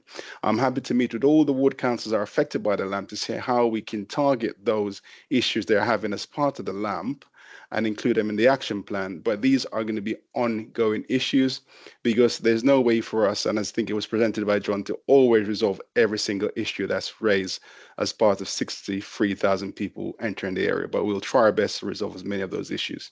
So in summary, the LAMP cannot be a final LAMP because if it's a final LAMP, we can never pick up all the new issues and we can't address those issues. It's a live document that needs to be updated every year, but we're also making tweaks within the season. So that's why we have BCLG. That's why we have this monitoring contribution with the club, so we can have more meetings to pick up all those issues. And happy to meet with any member outside of this process to run them through the whole document, the monitoring proposal document, and what we're planning for the new season. Okay, right. I've had enough officer advice. If there is a motion to defer, then will you just let me speak, please, Councillor Rice? Well, I'm just want to know what the motion is to defer. I want to be clear on that. So why, and so why do we, what is, right, thank you. Sorry, I can't have a meeting where everybody's talking. So Councillor O'Donovan, what did you want to say? Apologies, Chair. I was just asking, the extra question on your one is deferment for how long? Is it possible to come back again in a week after we've had a chance to look at the LAMP? No. Because there's been an offer for us to see the LAMP. The current status. Councillor Rice, I want to know actually why, what the deferment is and why. Thank you. Microphone on. If you listen to what Mr. Richards said, they were all there. All he said about getting the members together and going through the LAMP proposals and all the rest of it, that's what it's all about. Now, why make a decision on something such as this? And then after that decision, you have to get members together and try and convince them that that decision was right. That's not the way we do politics in Haringey. I'm sorry, that's completely flawed, right? A proposal being put to the meeting, and now suddenly half the brigade of council officers are going to speak against it. That again is totally flawed. We don't perform like that in Haringey. Councillor Rice, can you have proposed a deferment? I, as the chair, want to know why we are deferring this and what the deferment is. Could you set that out, please, now? Thank you. The last half an hour, where have you been? So it's important to remember that the LAMP is a document that already exists. So it's not like it's something that's being agreed after a decision tonight. It's already existing. It's actually functioning. It's operational. And there's different types of LAMP as Maurice Richards has talked about. So that already exists for existing planning permissions for the stadium. So it already exists and is already permitted through the existing planning permissions. So it's not really the key issue in terms of this amendment. It's related, but it's not the key issue. We've set out the bits of the LAMP that are relevant. I should also remind members the review mechanism that's proposed in here does touch upon the LAMPs and making sure that everything is compliant with the LAMP is one of the key features of the review mechanism. So that is a fundamental part of the review mechanism that's being proposed to make sure that that works properly. So it's in everyone's interest to make sure that that works. So yeah, to confirm that the key point is the LAMP has already been permitted. It's already associated with existing permissions. It's not a new thing that exists after any decision tonight.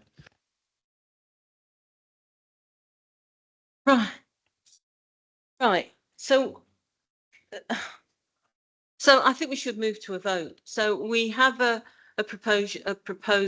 motion to defer this by Councillor Rice. It's been seconded by Councillor O'Donovan. All those in favour, please show. of the motion. of the motion? No one. And people proposing it? Seconds, but want to vote their own voice. Right, okay, all right. Okay, so that's fallen. So we now move then to the recommendation, and I'd like to ask Robbie McKnocker to confirm the recommendation with a summary of any changes, please. Thank you, Chair.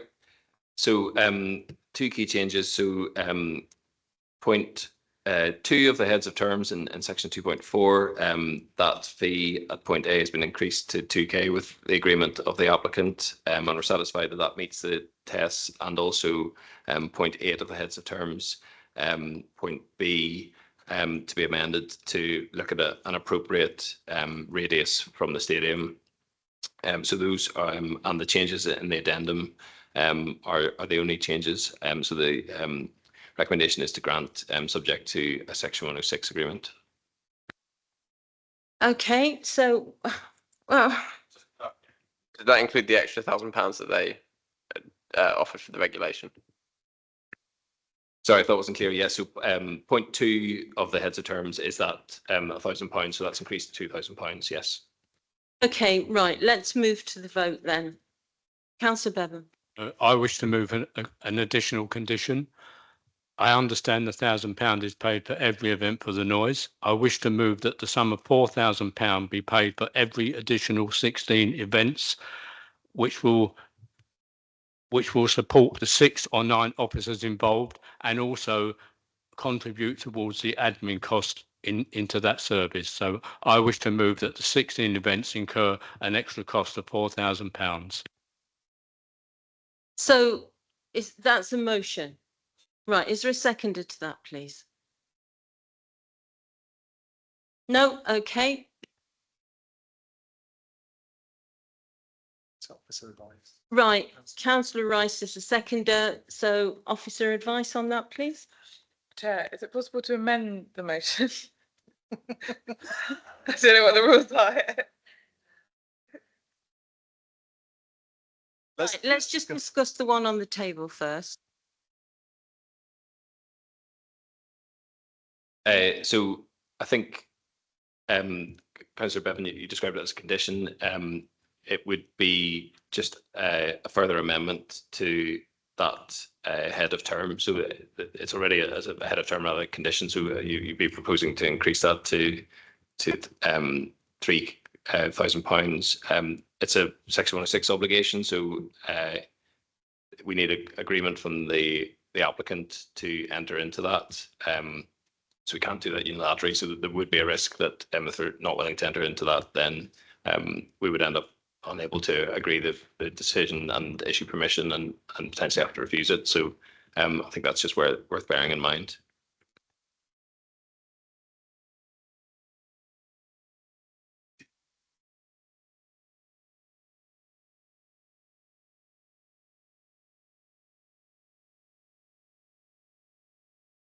Yes, sorry. Yes. So yes, so your proposal was to expand that, sorry, not to increase the number, sorry. Yes, so we have to take care that we're looking at the impacts of this proposal. So there are already permission for 16 major events, and you're considering the impact of the increase. Our position would be it would be unlawful to go back and look at things that already have a planning permission. There's nothing that has changed in terms of policy or regulation or sort of unforeseen circumstances that change that position. So that's what we we feel that wouldn't meet the test of an obligation. Okay, so we've got the motion on the table. We've got a seconder. I think that the clarification here is, I think what people are asking for is what our regulatory services have asked for, not to retrospectively look at what's already been agreed, but just to clarify that that is what you intend with the motion. Is the ones beyond the 16. So it's not interfering with the previous planning application, just so that we're not voting on something we're not agreed on. Bring the applicant in, please.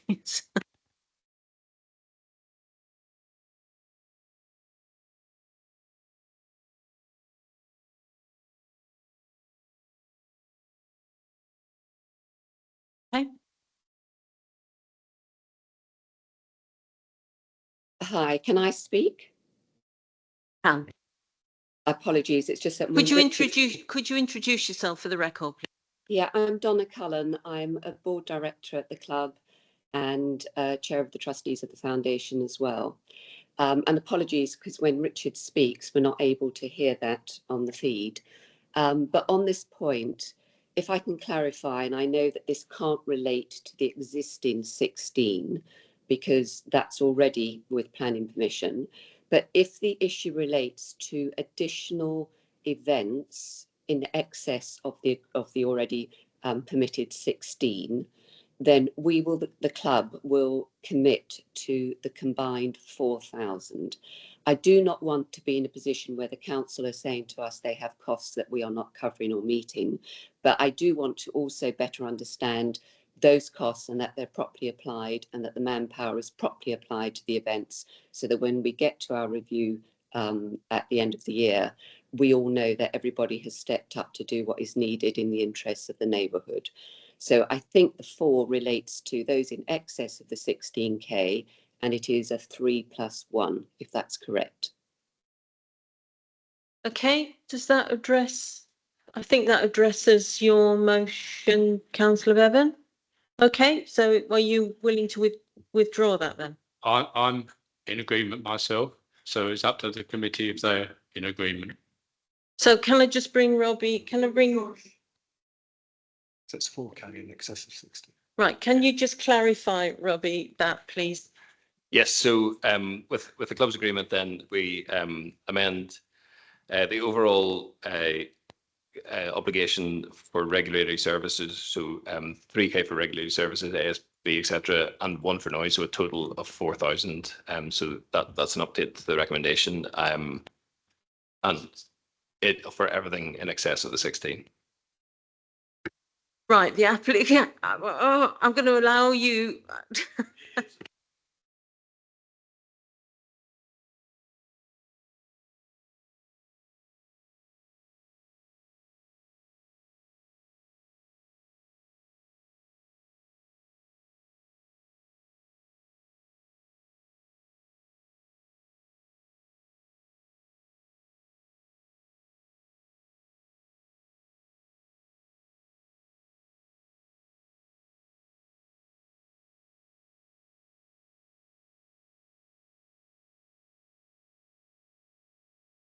Yeah, and I think there could also be an option that if it's not used on those things that it's paid back, that would sort of we could build in some of those things in the background. So I think we've got sufficient detail in the heads of terms, and we can take that away to make sure it's lawful, and members can be reassured that we'll be able to find a suitable mechanism to ensure that that's a lawful contribution.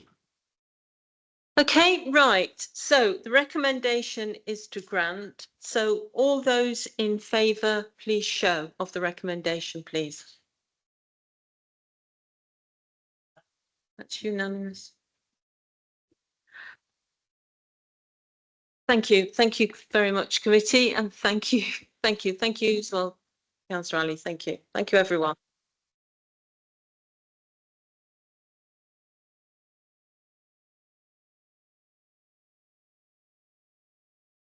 Right. So the Selby Centre, I believe there's a model. Yes. I'm going to, so whilst you just get that set up, 5-minute comfort break. I mean it, 5 minutes. I mean it. So 5 to 9 back in the room, please. And then I'll allow 10 minutes to look at the model.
Okay, right, thank you. Welcome back. So we're now on to item 10, which is the Selby Centre.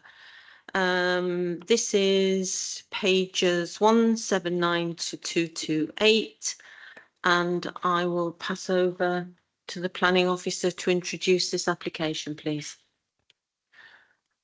Okay, so this briefing is for proposals to redevelop the Selby Centre site in North Tottenham with 202 homes for social rent. The proposals also include a new Selby Centre and new and enhanced sports and leisure facilities on Ball Lane playing fields, which fall within the London Borough of Enfield. However, both sites are owned by Haringey Council. As well as housing and a new Selby Centre, the proposals would provide new children's play facilities, new pedestrian and cycle links, and new tree planting and ecological enhancements. The scheme is being brought forward by Haringey Council in partnership with the Selby Trust, who operate the existing centre. The scheme is completely publicly funded. The Selby Centre is a community centre that hosts over 100 social action organisations. It provides a range of services for all ages and backgrounds, as well as play and sports facilities, a cafe, private and community venues and office spaces. It is an asset of community value and delivers significant positive social impact to the local community. So the site is on the northern boundary of the borough to the northwest of Haringey Sixth Form College, with White Hart Lane Station further to the east. It's about a 10-minute walk away. And then further to the east, you have Tottenham Hotspur Stadium, which you're talking about earlier today. Immediately to the east of the site, you have Booker Wholesalers and the Queen Street locally significant industrial site. To the west is Weir Hall Road open space, and further to the north along Ball Lane is North Middlesex Hospital. Further to the south is White Hart Lane and Tottenham Cemetery. So the existing site contains a Selby Centre, which is an old secondary school building. And it also has two ancillary buildings which are currently used as a driving test centre and driving school. There's also a sports hall on Allington Avenue that is to be retained. And then you have Ball Lane playing fields, which in the past has pitches on it, football pitches, and has had sports pavilions to the south of the site. So this slide just shows the sort of clear delineation of the site and how it's split by the borough boundaries. So you have Enfield to the north, where Ball Lane playing fields is, and then the Selby Centre to the south, and Weir Hall Road, and just a strip of land linking Weir Hall Road to the Selby Centre. Just a little bit on the policy context and the site allocation. The site includes land that forms site allocation SA62. The site allocation seeks a community use-led mixed-use development, including the consolidation of community uses with a potential housing development. The development guidelines identify the potential for Ball Lane and Weir Hall Road open spaces to be linked into the development, which is what is proposed. They also require consultation with the Selby Trust and a connection to a district energy network where possible. Both of these aspects are fulfilled by the proposals. So that's just a quick introduction, and then I'll hand over to the applicant team who will present.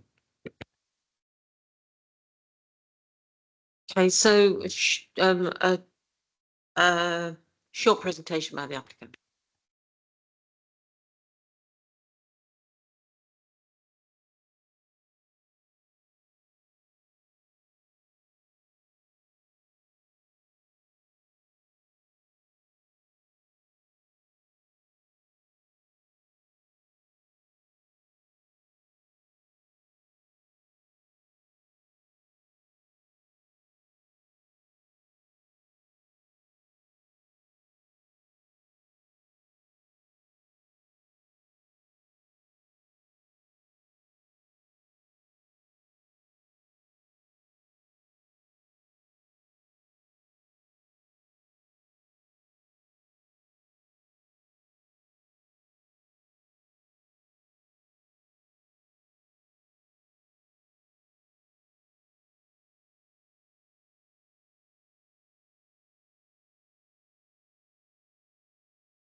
Could I just interrupt you? I don't think that microphone is working. Yeah, can you swap that one? How's that? Yeah. Okay. So some of the key things that have come out of that engagement and have informed the designs are the variety of uses in the park, which is not only sports, which we'll come to, but also spaces for biodiversity and leisure. The siting of the Selby Centre, because previously there had been concerns about loss of open space, so now it's been located on an area of existing hardstanding. I am going to have to move through these fairly quickly, but things like playing community space, building massing, walking and cycling, and parking and how cars interact with the streets in the proposal. And in terms of the Selby Centre itself, affordability, working very closely with the trust, accessibility and how it can be adaptable in the future. So those are all things that have fed into the design following the engagement that we've had over many years. This is just a summary of the pre-application process. We had joint pre-applications, which were hybrids with Haringey and Enfield, starting in 2020, and we had two in 2020. We also had a joint pre-app in 2021. We've seen DOCO 4 times. We have met with officers multiple times during this period, and we recently went to have pre-apps with both Enfield and Haringey and GLA pre-apps, from which we had really positive feedback, and the issues that were raised in those we followed up with officers in both Haringey and Enfield. We're aiming for a submission on the 20th of September at the moment. The planning strategy, I think, has been outlined previously, but you can see the southern red line is the detailed Haringey application. The brown line to the north is the Enfield detailed application. There is a small Enfield outline application within the park which relates to the sports hall. All of these will be submitted at the same time. In terms of the master plan, we've got some strategy diagrams to come up, but the key thing is that the Selby Centre is at the heart of this master plan. It provides spaces for the current uses and is flexible to adapt to future needs. There are significantly new connections from west to east and from south up to the Bull Lane Park. At the moment, that's impermeable on the west and south edges.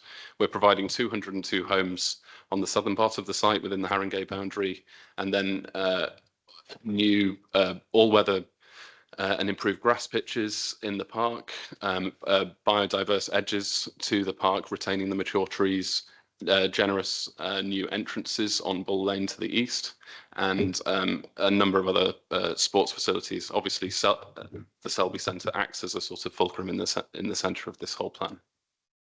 So just those strategies in summary. Very clear routes through the sites, including the new routes to the west and from south up to the park. Selby being at the heart of the scheme. A new frontage to the park. The way that we've orientated the Selby Centre and the sports uses on the southern edge of the park creates new frontage. We'll show that in a bit more detail when we get onto Selby, and creating safe and active routes. So on the southern part of the site, really, it is a master plan of streets and courtyards that are generous and planted in the park. It's these very clear routes, pedestrian and cycle routes, that go around the front of the Selby Centre to the north and then can complete the route across to the west. The Selby Centre will not be within the detailed as part of the detailed application for Haringey, but this whole project has necessarily been designed as a whole. So we wanted to just show a few slides about how the design of the Selby has developed during that time. This is the eastern Bull Lane approach to the Selby Centre. So it's very visible in the centre of the site. The entrance protrudes out, which is you can see here. And it provides a welcoming approach from the east, and it also provides a new frontage to the park.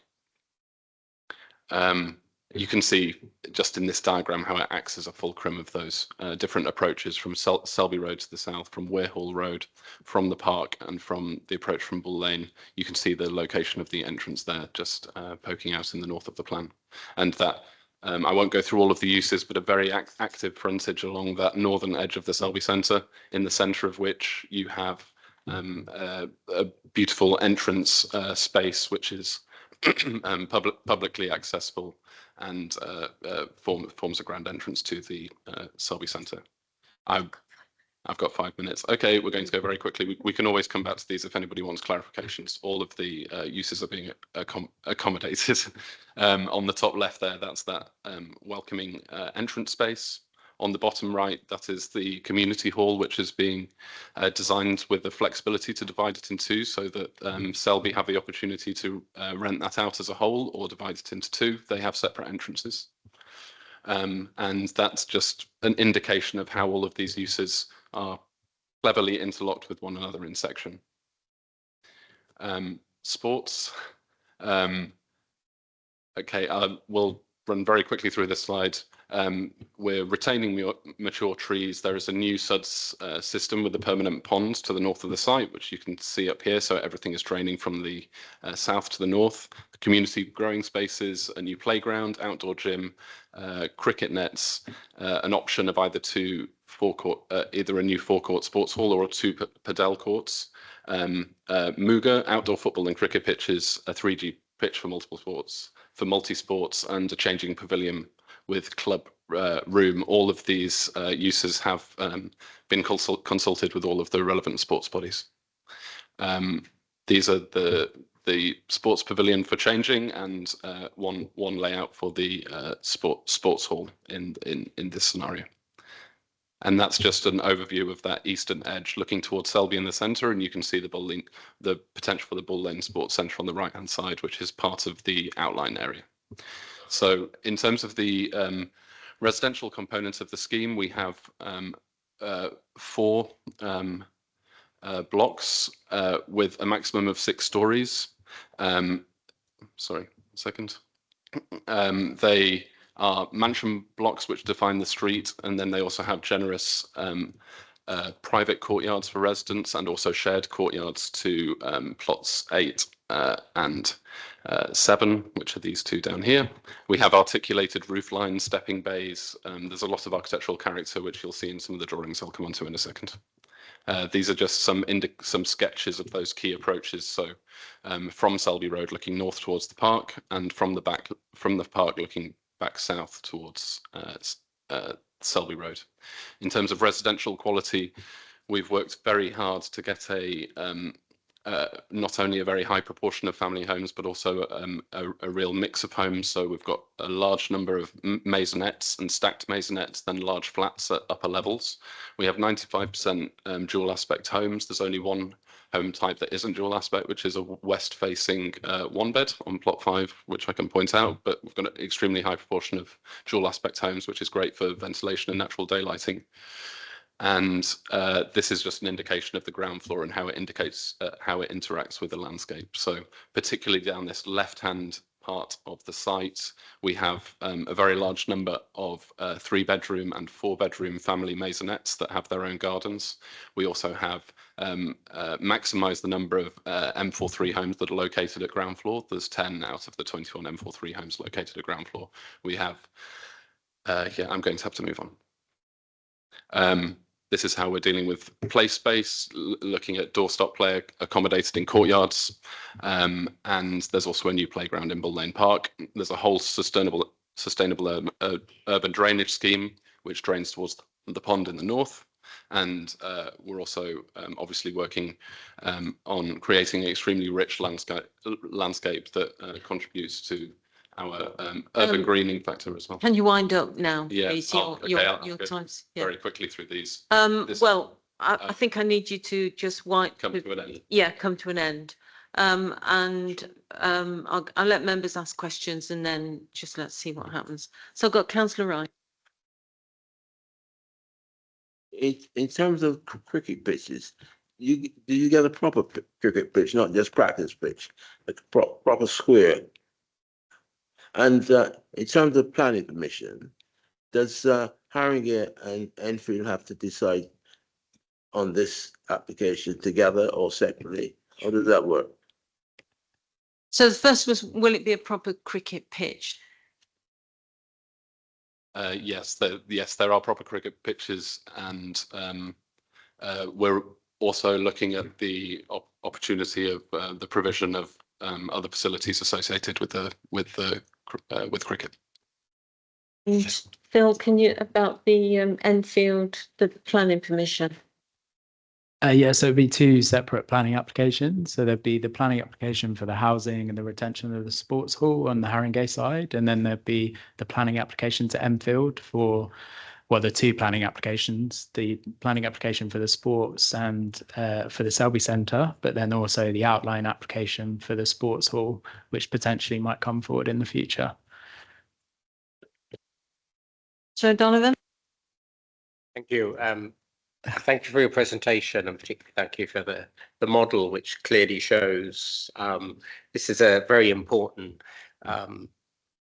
development, not just housing, much needed housing, but also the redevelopment of the Selby Centre, which since the late 80s has provided a really vital community space for people, and the new one will do the same, but also actually for the retention of Bull Lane playing fields. I remember there was huge campaigns in the late 90s up until the 2000s, a tug of love between Haringey Council and Enfield Council, and at one point it looked as though the land, the actual playing fields, was going to be sold for developers, and there was a huge public outcry, and people like Malcolm Swinthorne, if it wasn't for him, that land may have gone. But I'm really pleased that now it'll be preserved for the future, and we need to acknowledge that history of community involvement.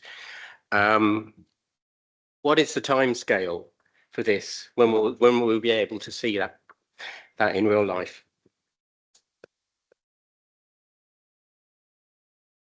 So we're very much wanting to start on site as soon as possible. We've got 20 million in levelling up funding that we have to spend really quickly.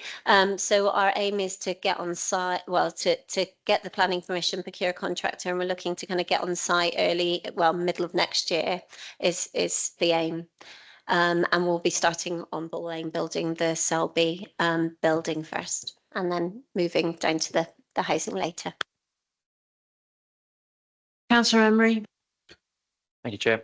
You started off talking about how we're in the housing crisis, and that's very important. Was any consideration given to making the buildings a storey taller? Yes, there was, and there was actually a previous iteration of the scheme where we had two buildings which were a little bit taller. We do have some quite sensitive edges on the west and the south that we have to be very cognizant of, but we did have some taller buildings. The recent some of the reason for the recent redesign that we went through was that the fire regulations make building over in the sort of margin between 6 stories and say 8 or 9 stories is really not very economical. So the way that we've designed these are for them to be as efficient and generous as possible without triggering that 18-meter plus requirement. I think that it's a very practical answer, but that is part of the reason. We also think it works very well as a 6-story neighbourhood. Councillor Brennan.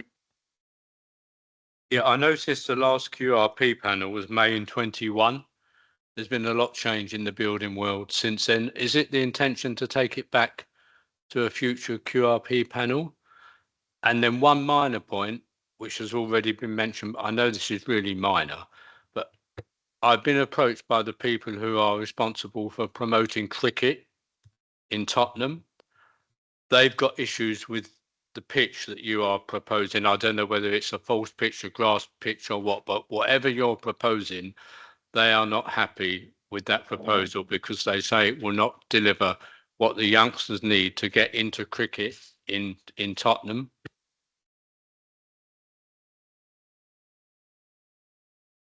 Thanks for the comment. On the cricket issue, we've been dealing directly with the ECB at their high level and at local level. So I'm not clear who you're talking about, but there's definitely the ECB are signing off the proposals. The pitch, as Ed said earlier, is a full-size pitch. It has an artificial, it's a full-size field. It has an artificial pitch in the middle, which is where the wickets are, which is also deemed acceptable to the ECB. And they're very supportive. There is a possibility they will further invest in the site, and the sports building may become a cricket centre rather than a multi-sport centre. But those are options for the future. I would just add to that, it's really difficult to kind of get the balance right, because obviously we want to promote as many sports as we can, but we also want to retain the playing field as well as kind of an open space. So we think we've struck the balance right with all of the sporting bodies. But I think it's fair to say that we are talking with the ECB, because they are very much wanting to look at kind of promoting cricket in North Tottenham. And we would really like to closely work with them. So we are looking at kind of future opportunities and future funding streams with them. And the QRP panel? I'm pretty sure we met QRP last year. Yeah. We did, yeah. Since more recently than 2021.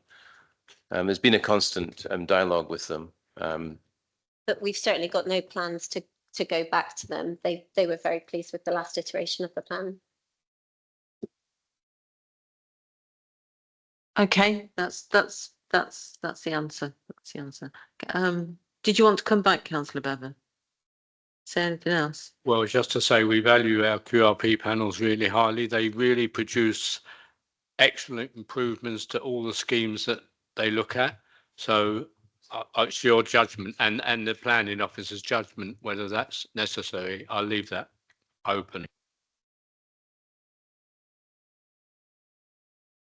I'll just bring Councillor Brennan in.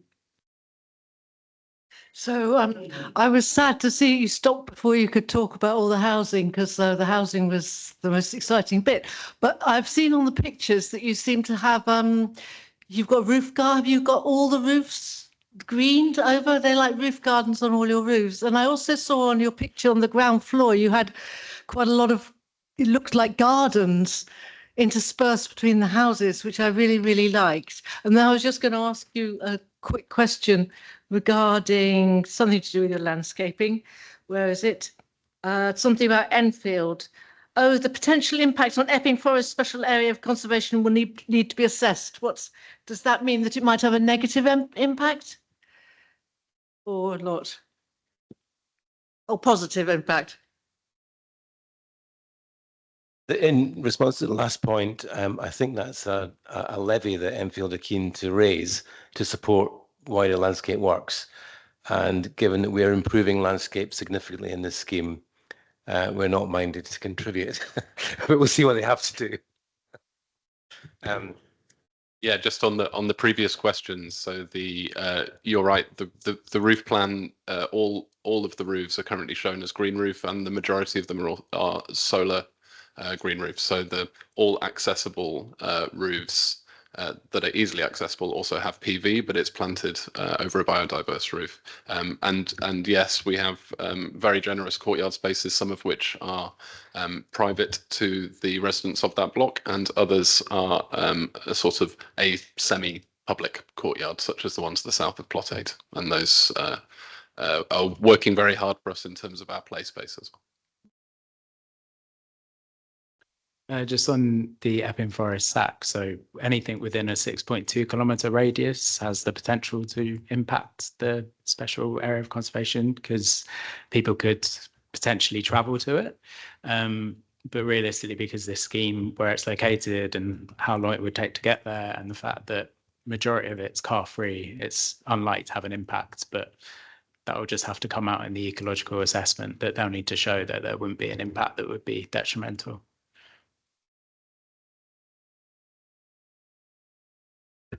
And just to respond to Councillor Bevan's question about QRP, the report does mention there was a chairs review in February 22, so that was a bit later than where you suggested, but I think still noted the value of QRP that you mentioned. So just wanted to say it was 2022, it last went to the chairs review of QRP.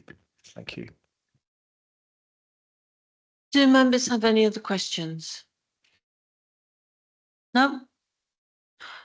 Okay, all right then. Well, thank you very much. Thank you for the presentation. Thank you.